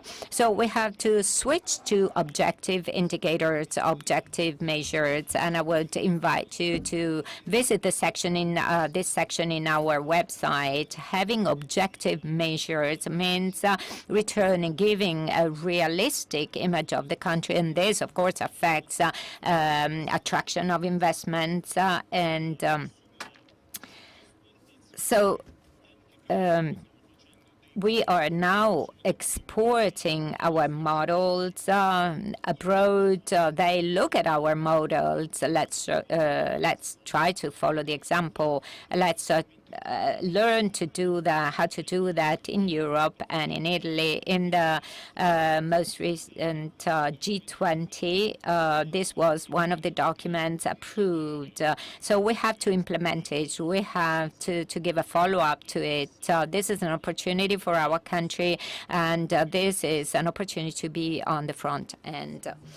Thank you, President Busia. Now, Bruno Corda, Director of the Agency for the Management of Seized and Confiscated Assets. Beforehand, we heard data of about seized and confiscated assets. I would like to talk with you about a specific aspect, that is the social aspect. That is social use of these confiscated assets, which is a peculiarity of your agency. Yes, thank you very much. Thank you for the kind invitation, because it's an opportunity for us to talk about something that does not seem to be linked with fight against corruption, but it is. I would say that there is a social use of confiscated assets. Apart from the French systems, this is not paralleled by any other legal systems, because usually the assets are sold and there is no direct use. The strength of the Italian model lies in the fact that we are in a condition to return the asset to the territory that was the victim of the crime. On the other hand, we demonstrate loss of power of that subject that is deprived of those external objects, such as the car, the company, and so on and so forth. So something that has a great value. So this means that here there is very important. It's very important to teach this, teach young generations. So crime does not have a payoff or does not pay. So the state is stronger than the criminal. And this is what we want to teach young generations. And this is seen especially with companies, because we are the only agency managing companies that were confiscated to organized crime. Why is this important? For two reasons. One, first of all, because our goal is to reintroduce the company within the legal economy. And second goal is that we are strengthening managing of the labor market. That is, and these are two important elements, because the presence of a criminal in the economic tissue in the economic fabric will distort the market activities and will affect legal companies. And management of labor market, especially in a market with high unemployment rates, is certainly important. So trying to breach this system, so having the social use of seized and confiscated assets has a very important educational value and in the fight against corruption. Thank you, Director. And now the international stakeholders, so to say. We have two voices from OECD. I would like to start with Luca Sabatucci, who is the permanent representative of Italy to the OECD. And I would like to ask Luca Sabatucci, which is the national interest in the anti-bribery or anti-corruption fight of OECD. Thank you. Well, first of all, I would like to welcome authorities, colleague ambassadors, General Director of Mondialization, Dr. Tartaglia, and all my colleagues from the same agency that I led for several years. Thank you very much. Thank you for your international premise, so to say. But actually, well, I will speak as a diplomat, not as some people in the trade. So I'm not an expert, but I will not talk about the very interesting technicalities that we've heard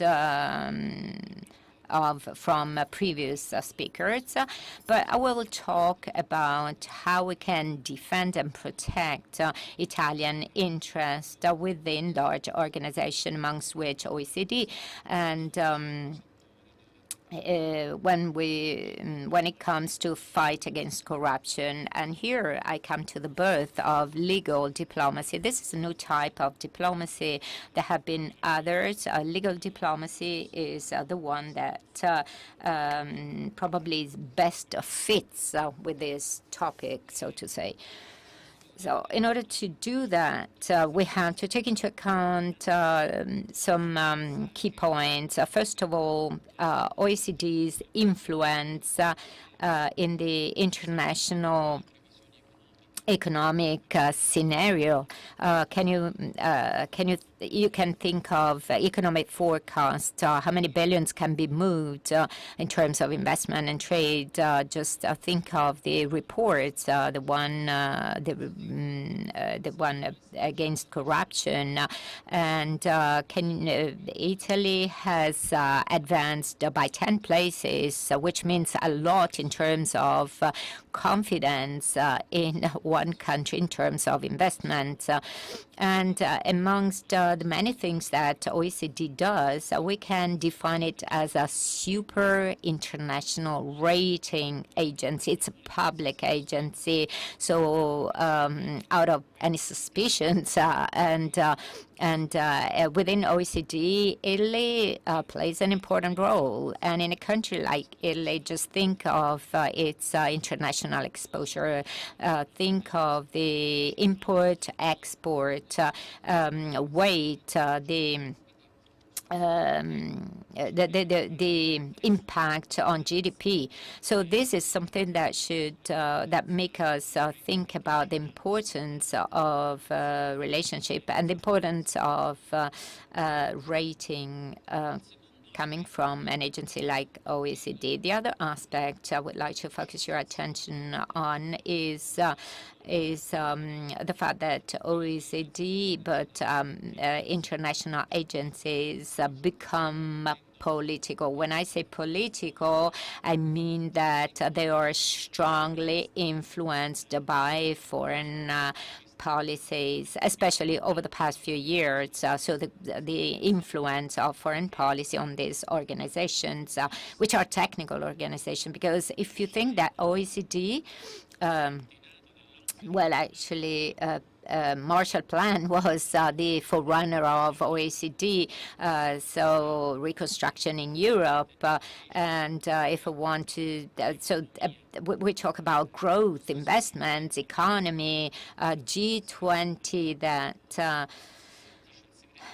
OECD offers a secretariat is aimed at fighting against economic crisis since 1990s because we thought that the G7 group was not enough. And actually G7 was born to counteract and to fight economic crisis in the mid-70s. So we should consider the political influence of technical agencies and OECD in particular, because OECD, especially OECD includes a number of countries which are like-minded, so to say.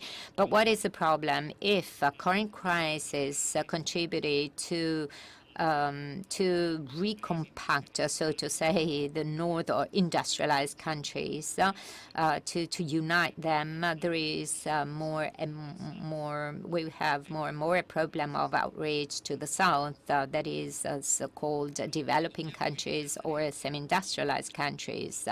What we should avoid is to be spokespersons to speak on behalf of the Western world, forgetting the rest of the world.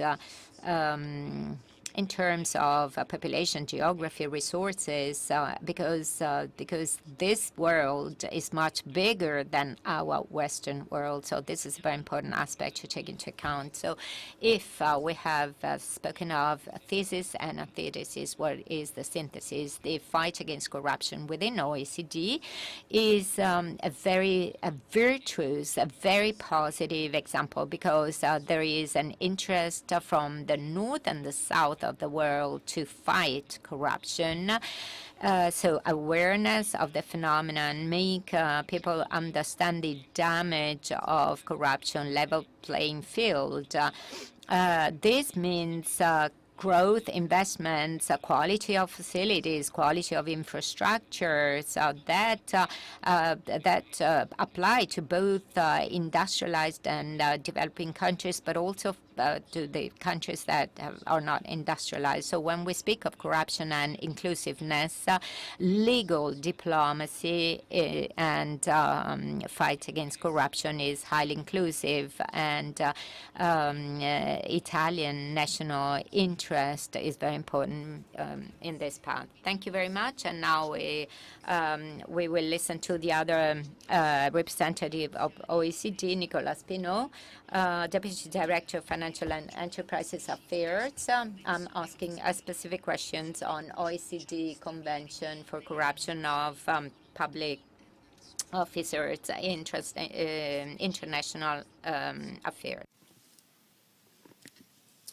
So good morning. Thank you for the invitation. I think Ambassador Sabatucci laid out very eloquently how the OECD in general is working. So I'd like to focus on the anti-bribery convention. So the OECD is actually providing the secretariat of the working group on bribery of the OECD, which comprises 44 parties to the convention, the OECD Anti-Bribery Convention. So 44 parties that have actually signed and put into force a treaty that codifies this convention. This convention is really important. This is the only international instruments that really focuses on foreign bribery. Of course, my colleague Shervin will talk certainly about UNCAC, and foreign bribery is actually one of the provision of UNCAC. But the OECD Anti-Bribery Convention really focuses only on foreign bribery, and to be more specific, on the supply side of foreign bribery. So it requires from its parties, so it's 44 parties. So it's more, by the way, than the OECD members. It's the 38 OECD members plus 6 emerging market economies. So it requires from the 44 parties to actually put in place a system to criminalize foreign bribery. And in doing so, it establishes a sort of a global playing field across corporations in order to avoid that those corporations compete on an international level by providing bribes in order to get international contracts. So it was really conceived as such, as an instrument to level the playing field internationally in international economic transactions. And in particular, one of the key features of the convention is that it establishes the corporate liability, so the liability of legal persons. So not only natural persons, individual can be prosecuted for foreign bribery, but corporations themselves can be prosecuted. One also interesting element, which is not really in the convention itself, but that was developed as part of the implementation of the convention, is that it was put an end to the tax deductibility of bribes. Because this today may seem completely incredible, but bribes in foreign commercial transactions used to be deductible by the government. So in a way, there was a sort of a green light, if not clearly an incentive that was given to companies by their governments to actually use bribes in commercial transactions. And one the effect of the convention was to put an end to this tax deductibility, which was really a sort of really a breakthrough. Maybe one word on the just endorsed 2021 recommendation, anti-bribery recommendation, which was so adopted last year by the 44 parties to the convention, which in a way ensures that the convention remains state-of-the-art in terms of the fight against bribery. And I would like, in particular, so it basically takes stock of the trends and the recent developments in the space of corruption, and as I said, make sure that the convention is up to date. I'd like to emphasize two elements there. The first one is that in this recommendation, there is a standard on non-trial resolutions. NTRs. So NTRs are actually negotiated settlements of bribery enforcement actions between the prosecution and the corporations that is prosecuted. It's actually, we've seen out of experience that it's a very effective way of avoiding trials and to actually settle cases. Of course, this type of settlement, which is negotiated, needs to come with some safeguards, needs to come with transparency, and the recommendation codifies the kind of safeguards that need to go with the use of NTRs. And it's interesting to see that Italy is actually resorting largely to this kind of scheme, of tool, in particular with the system of pateggiamento.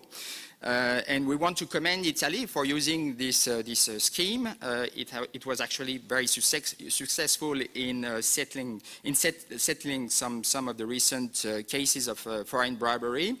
At the same time, the Working Group on Bribery encourages Italy to introduce perhaps more transparency in the use of this pateggiamento scheme.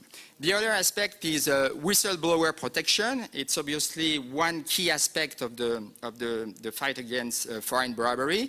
In the convention, there was a definition of what whistleblower protection is. In the recommendation that was adopted last year, there is a specification of how whistle protection should be ensured.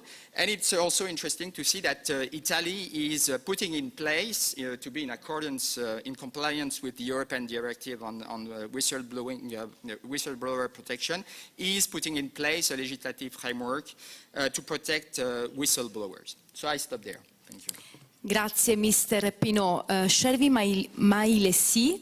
Thank you, Mr. Pinot. I move on to Mr. Shervi Mailesi, head of the section supporting the Convention against Corruption and Economic Crimes. I would like to know from him the state of the art of the implementation of this convention at national level, and of course also the next steps.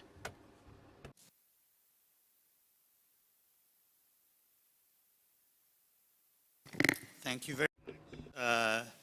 Buongiorno, and it's a great honor and privilege for me to join you this morning, or now this afternoon rather, on behalf of the United Nations.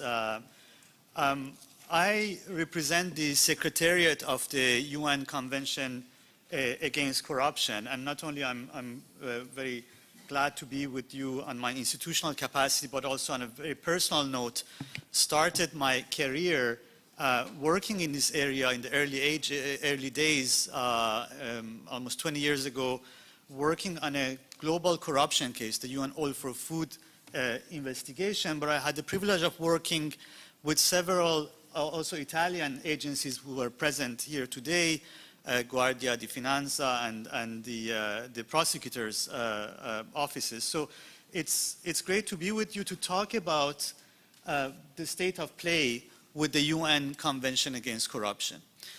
And I want to connect that also reference to the convention with how we started today, with the tribute to Giovanni Falcone and Paolo Borsellino, two characters whose influence and presence goes well beyond Italy. In fact, these were two characters whose spirit was very much present when the UN conventions on transnational organized crime and then later UN Convention on against corruption were negotiated. So there actually itself starts the presence and influence of Italy in the legal, so-called legal diplomacy, which led to creation of these conventions. Now we are almost on the cusp of the 20th anniversary of the UN Convention Against Corruption. 2023 will be the 20th anniversary of this convention, so it's still a very young, relatively speaking, it's a very young instrument. It's just finishing its teen years. It's turning into a younger adolescent.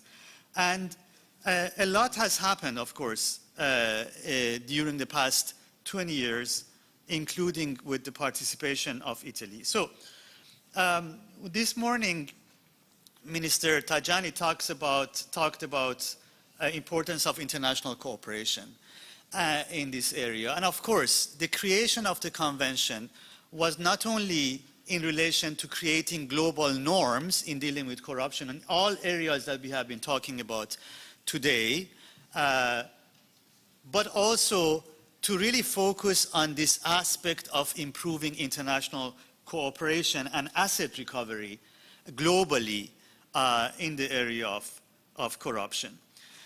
Now, in order to measure how we are doing in implementation of this convention, a few years after the convention was created in 2003, almost 6 years later, in 2009, countries agreed to create an implementation review mechanism for this convention, which is a very important way of looking at how countries are performing their obligations under this convention.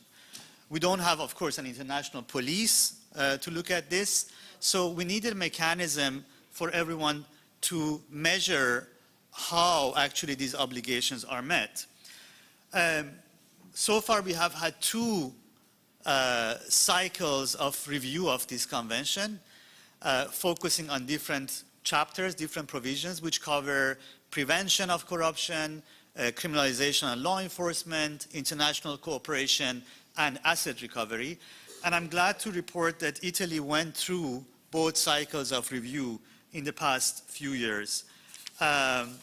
This is globally has created very interesting information. So far, out of 188 countries which are going through these reviews, I have to say 189 parties to the convention have joined already this instrument, and 188 of those are subject to review under this convention. Out of the reviews which are completed, and it's an ongoing process, of course, we have identified over 8,000 implementation gaps across two review cycles globally. And this includes over 1,000 implementation gaps just with regard to, to mutual legal assistance, so in the area of international cooperation, which of course highlights how much more we need to do globally in this area. We have also identified 1,400 good practices across both cycles, which include some related to Italy that I will quickly mention. Furthermore, we have identified 4,000 technical assistance needs across 100 countries. So this very much connects to what was said in the previous session by Comandante Zaffarana and Commandante Luzzi, mentioning also the importance of institutions with capacity in countries in the West, in Italy, to work with other countries to assist them in the areas that they need assistance. So we have information from 80% of states on measures taken after the reviews so far, and that brings me to highlighting a few elements related to the reviews of Italy, which were completed in 2013 for the first cycle and 2015 for the second cycle of 2017 for the second cycle of these reviews. Several very interesting elements were identified as good practices in Italy, including, for instance, the all crimes approach taken with regard to money laundering offenses, comprehensive measures in relation to liability of legal persons, which is a very important element, which was also mentioned by Nicola, our colleague from OECD, and wide scope and practice for confiscation of proceeds of crime, very much related to what Director Corda mentioned earlier. There is more. I can go on. The information is available publicly on our website on the executive summaries of Italy's review for the first and second cycle. So I won't go further into that given the limited time.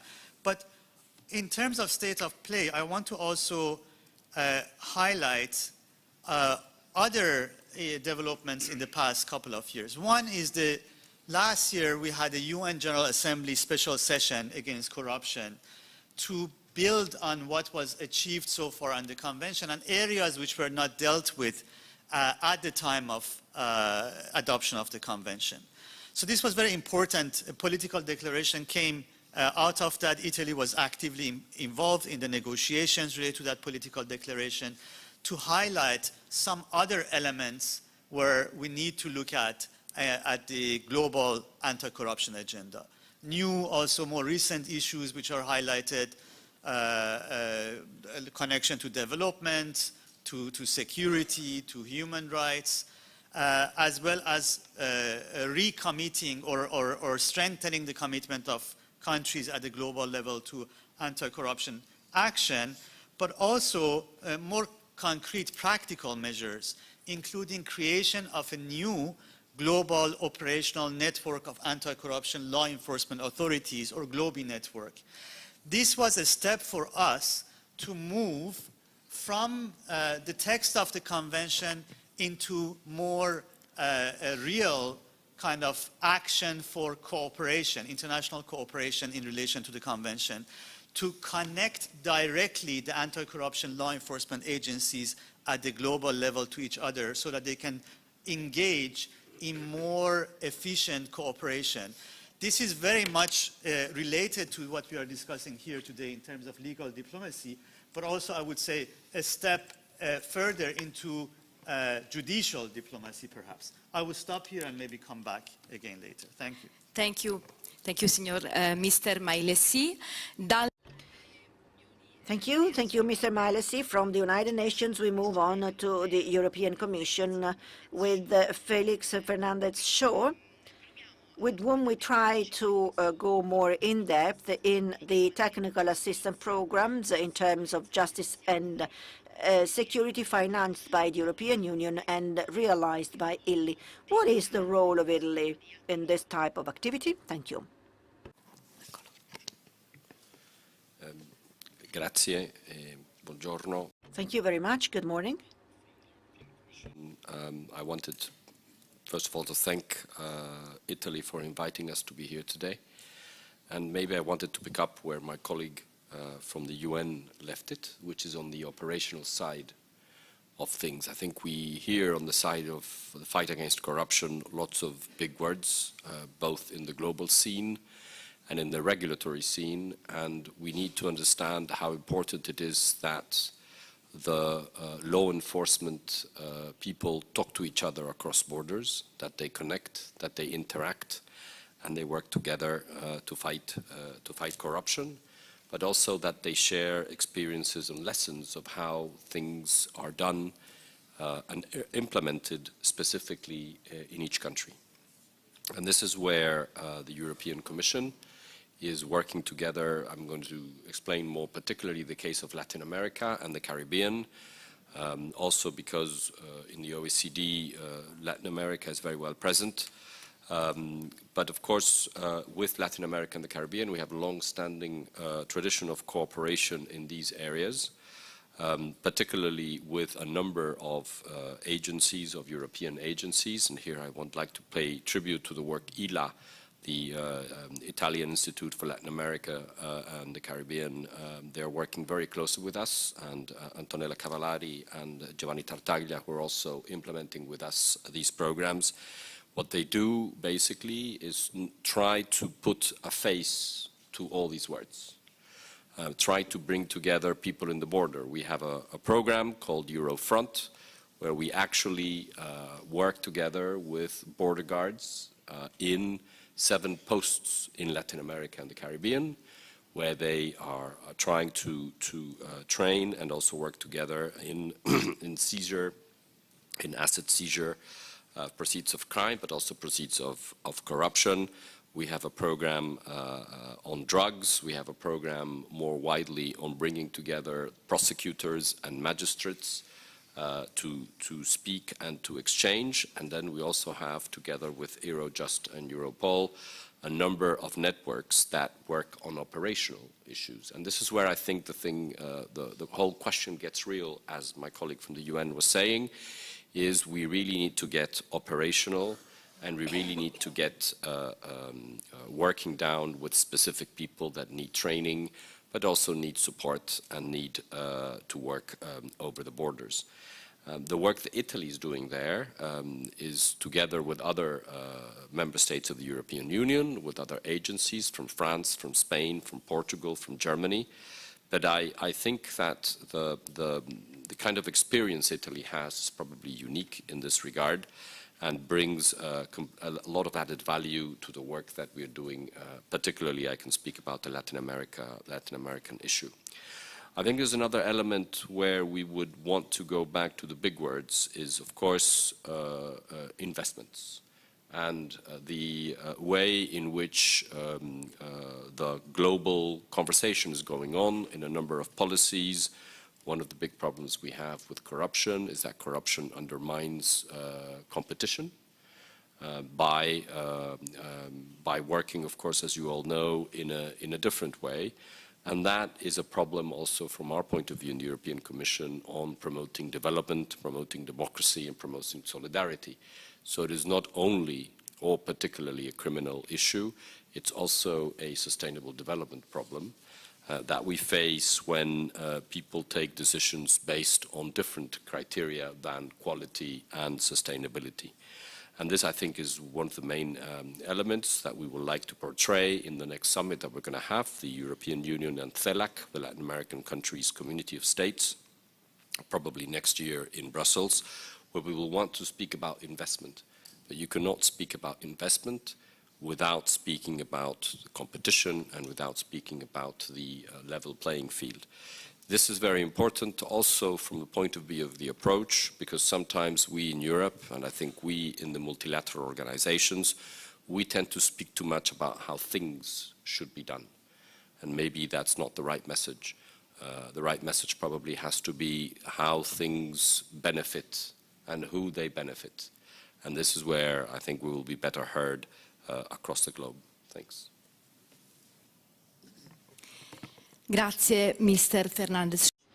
Thank you, Mr. Fernandez-Show. Let's move on from the international field. Let's come back to the national field, and we move on to a sector that has been mentioned often. So we go to Confindustria, Raffaele Langella, the Director of International Affairs at Confindustria. Very often we hear about one of the needs of a greater partnership, a greater collaboration between the public and private sector in the fight against criminality and illegality in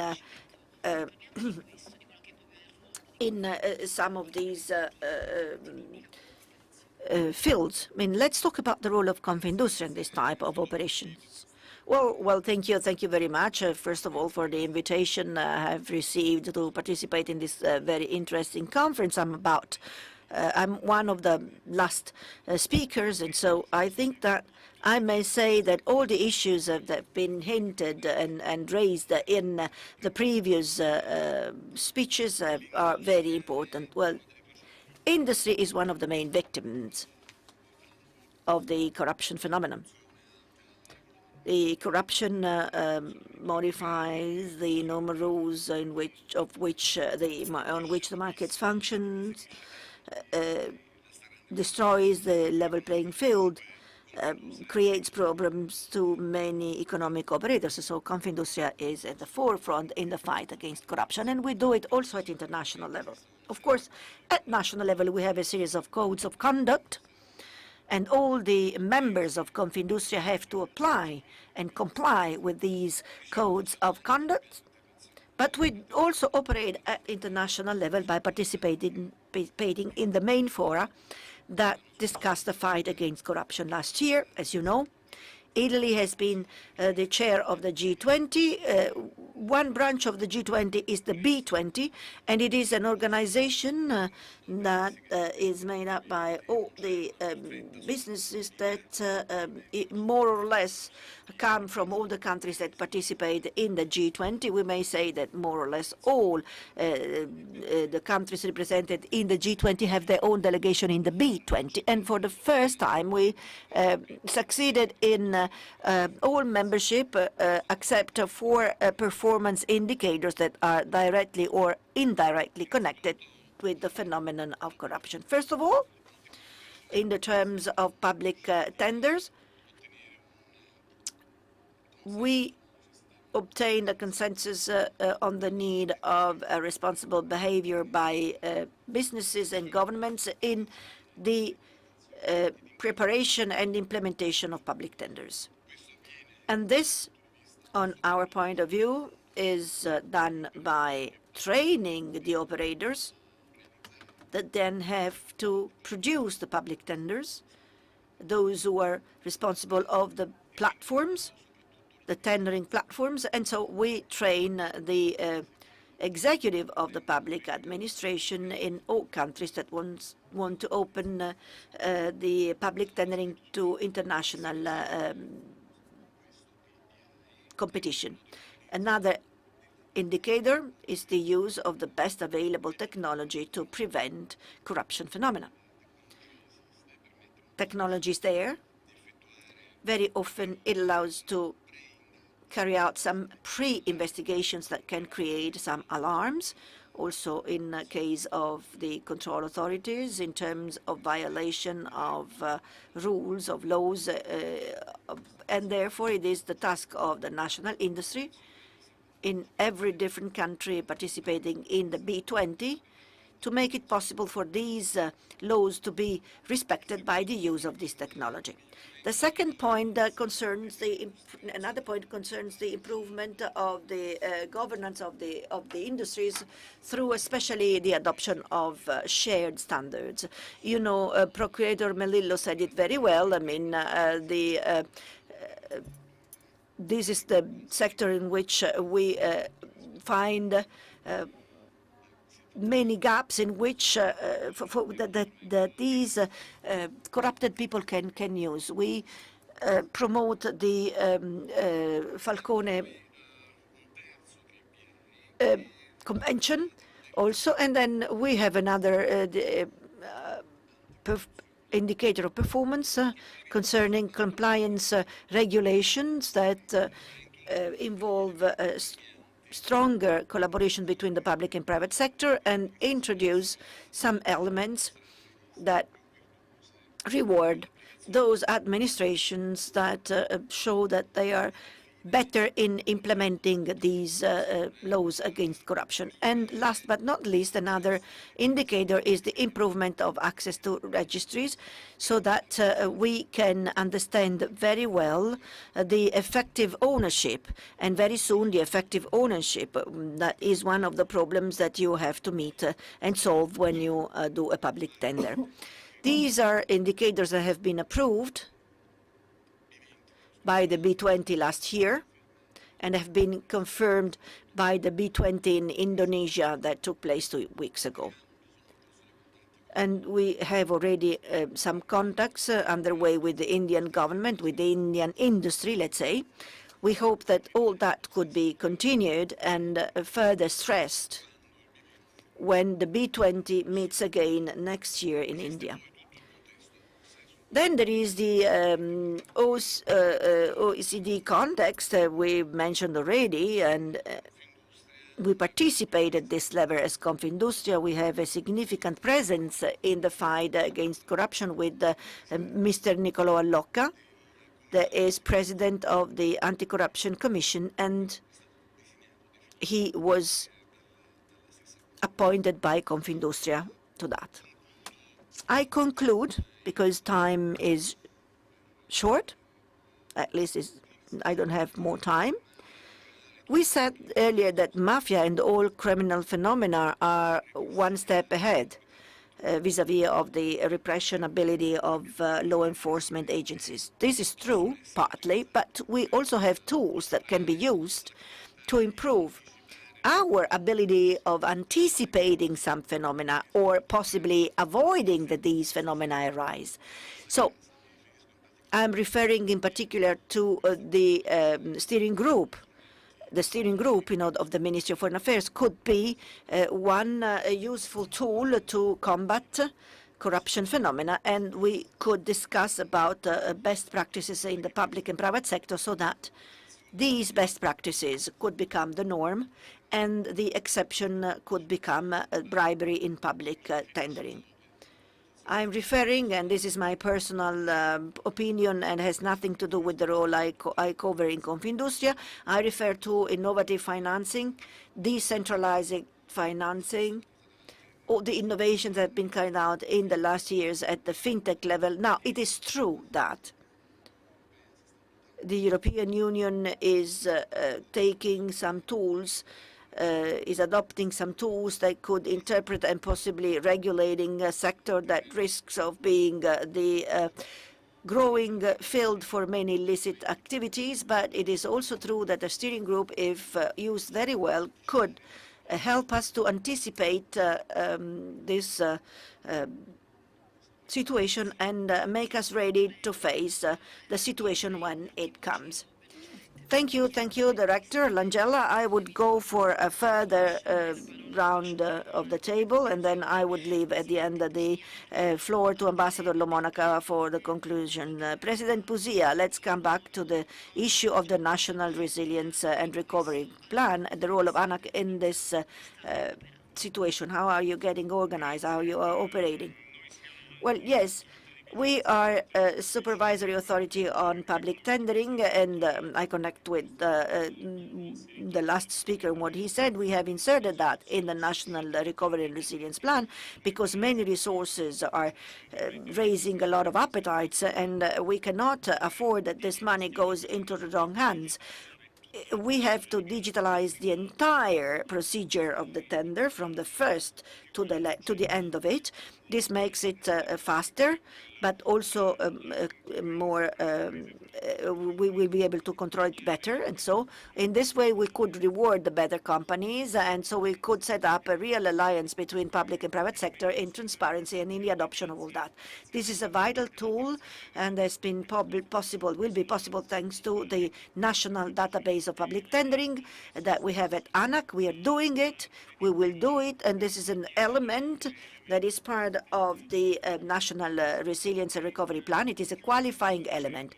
And I conclude by saying that today we have seen how essential it is to combat corruption and prevent corruption, which is the field in which we move.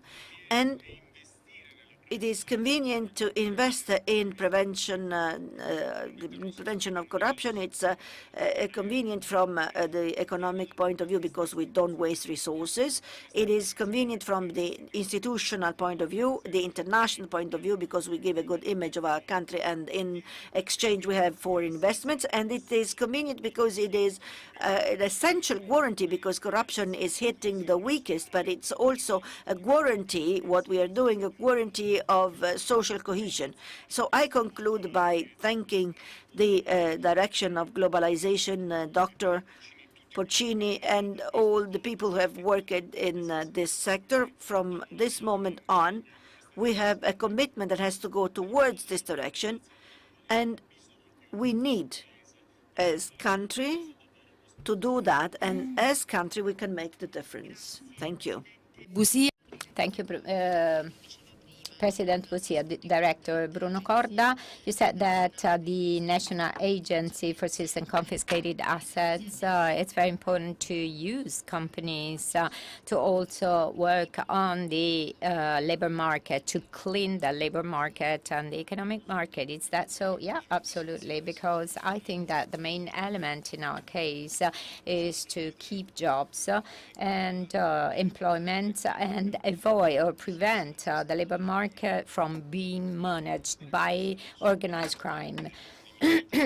Labor market means agreement, so we do not have to oblige populations to give right to organized crime, and they should lose the consensus. Therefore, so we will have to work a lot on this as well as on something else. Support from companies must find the right socioeconomic fabric that can support them, and we should have legal economy providing its support to avoid shock of legality, because there are companies that do not pay social contributions to their or the wage to their employees to a situation of legality. Not all the companies can be recovered, so to say. Delle scatole vuote. Many of the companies we heard from previous speakers, there were only companies producing fake bills or invoices or that were used for money laundering. So we want companies that deserve to be on the market. We want to bring them back to a situation of legality. And legal economy then will see the eradication of this, elimination of these competitors in the market. Okay, thank you, Director Corda. I would like to ask Luca Sabatucci and Nicola Spino the same question, because you mentioned the relationship between OECD report on Italy and Italy's activity against corruption. Much was done and much has to be done still. Thank you. Yes, I would like to answer your question in a rather provocative way. That is, we sometimes see a misleading relationship between the figures of law enforcement and corruption. That is, and especially when we are speaking of this report. Now, to put it simple, sometimes it appears that the more corrupted is a country because it contrasts or fights corruption, but it's the other way around. It's because you fight corruption that a country is less corrupted than others. If Italy is now at the 48th place in the ranking, and I'm sure that there are countries which have a better ranking than ours, but which have legal systems and implementation systems which are less advanced than our Italian system.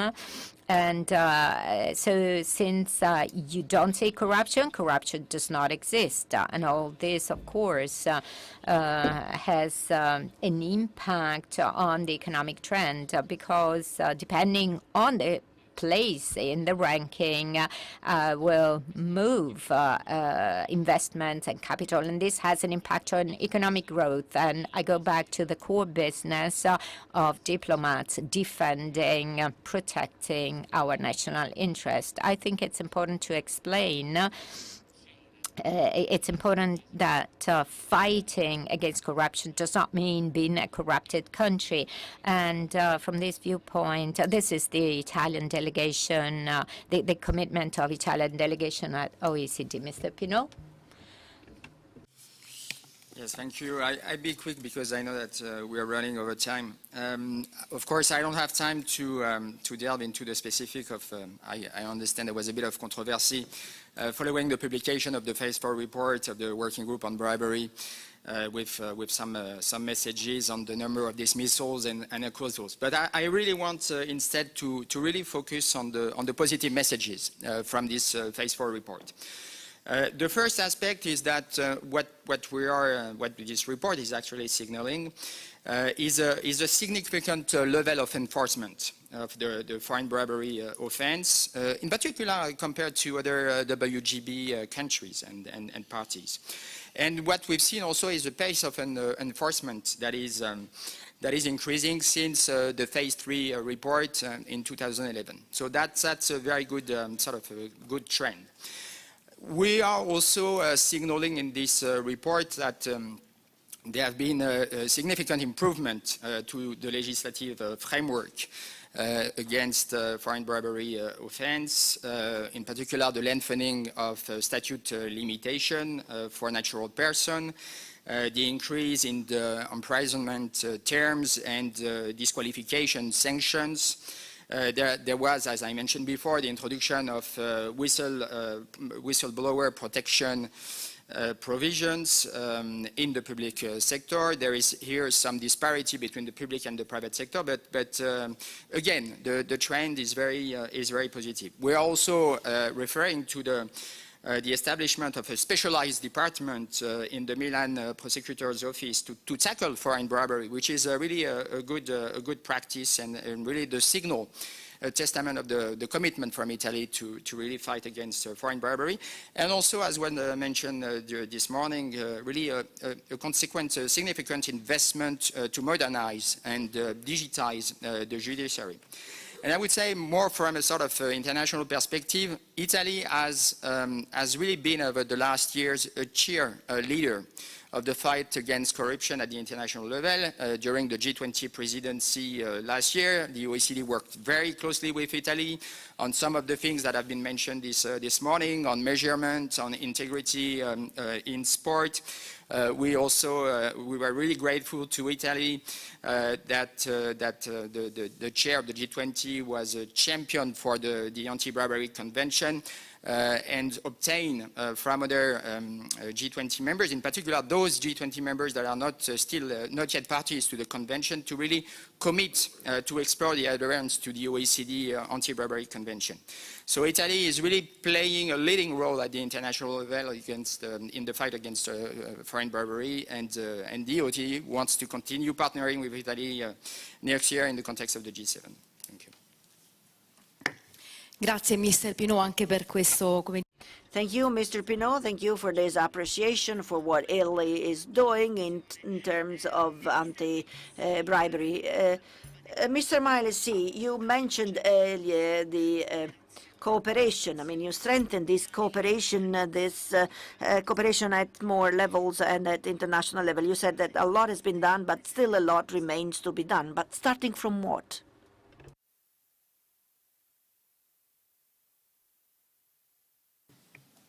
Thank you very much. So in terms of international cooperation, I think at two levels I would look at it. One is at the policy level, that, as I mentioned, there is more to be done. I refer to some of the activities in the past years. We are now looking ahead for the next conference of state parties to the UN Convention Against Corruption next year in the United States. We are looking at the next phase of our review mechanism, and this will continue together with the follow-up on the political declaration for the UN General Assembly Special Session Against Corruption, will form the next steps for policy dialogue at the global level.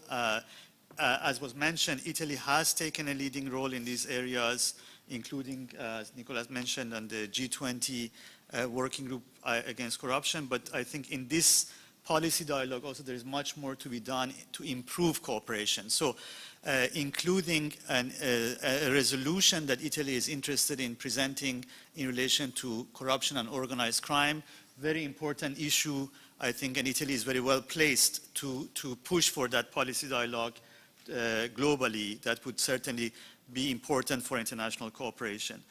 The next element is at the operational level. So the policy level and the operational level. And operational level, really, this Globe network that I mentioned is something which is looking at connecting more and more countries. OECD has been doing a very important job in this area among OECD countries and beyond that. But at the UN, we want to also do this at the more global level.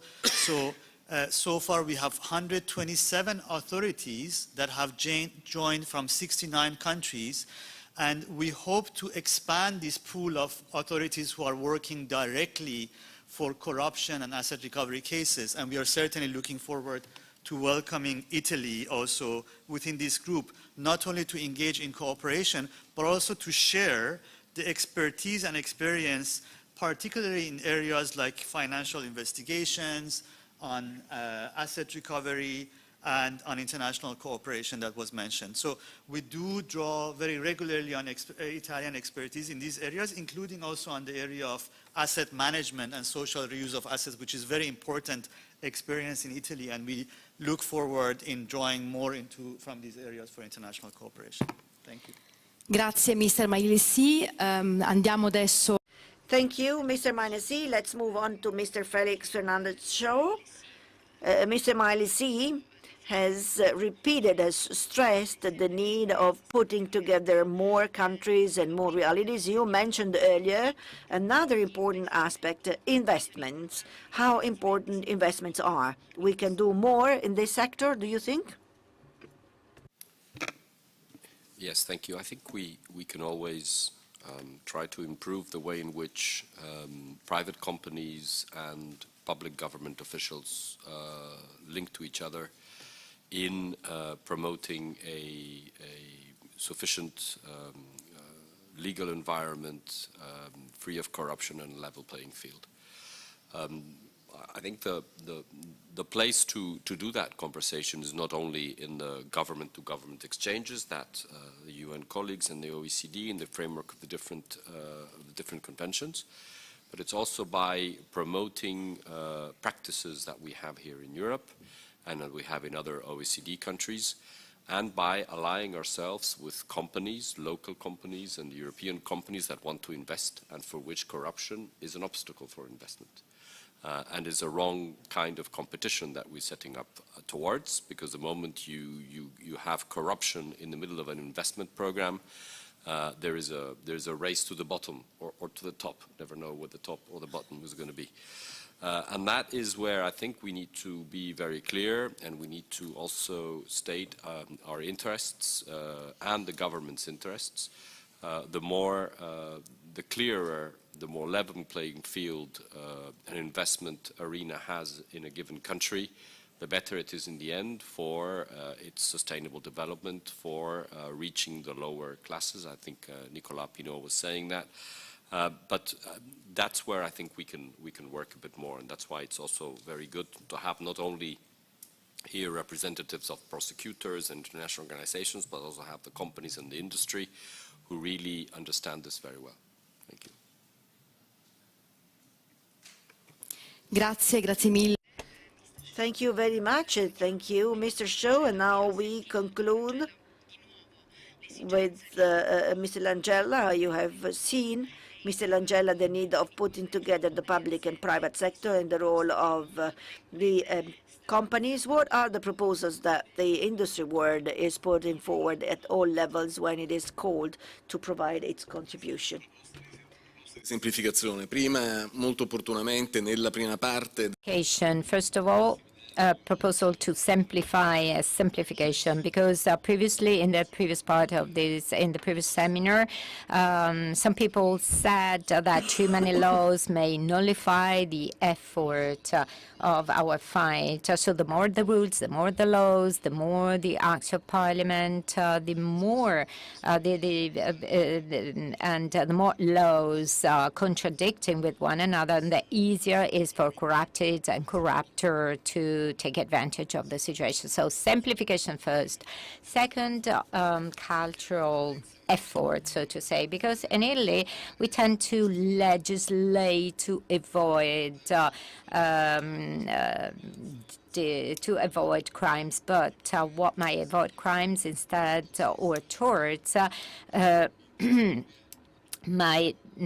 so instead we should spread the culture of corruption or against corruption in our institutions. In Confindustria, we have Probiviri College, which is very strict, and we have results. So if a member from our Confindustria, if a member from our association diverts or breaches the rules of the association, it's expelled from the association. Less than a minute. Thank you so much.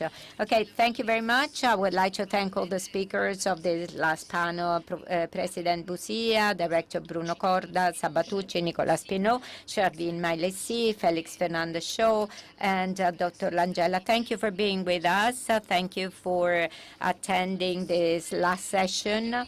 And I would like to thank the organizers, and I congratulate them on this organization, because bringing to the fore this topic to the attention of citizens, press, it's an important theme, and what our government is doing also in terms of international cooperation, this is very important. It's very important to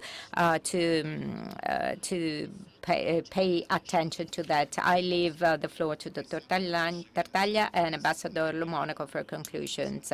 Yes, very quick message. Today, we received a message from the public prosecutor of the Court of Account, General Attorney of Court of Account, and this will be given to you because it's both in English and in Italian. And now Vincenzo Lo Monaco, Director General for Global Affairs at the Ministry of Foreign Affairs and International Cooperation.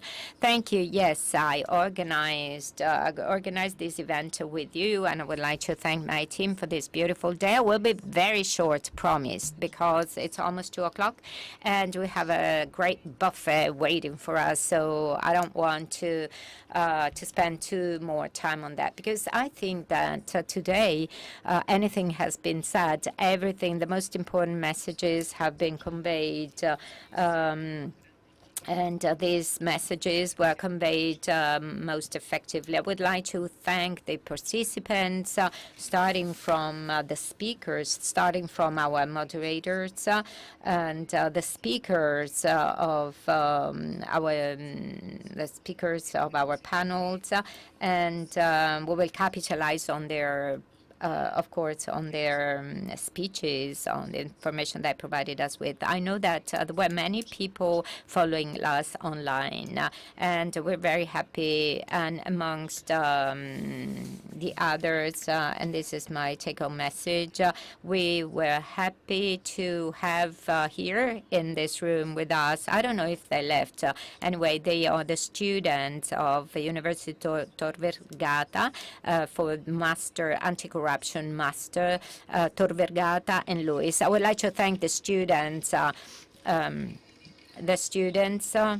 university students. I would like to thank them because that they take-home message today, the key message of this event is for our youth, for our young people. They will be the protagonist of the future, and they must be involved, they must be protected, they must be involved in such themes, because it's a cultural issue. Fight against corruption is a cultural issue, and it's mainly we have to pay attention to our students. It's very important for protection of human rights, to promote sustainable development, democracy, peace, and it's And this is so that's why this day wants to leave a legacy for them.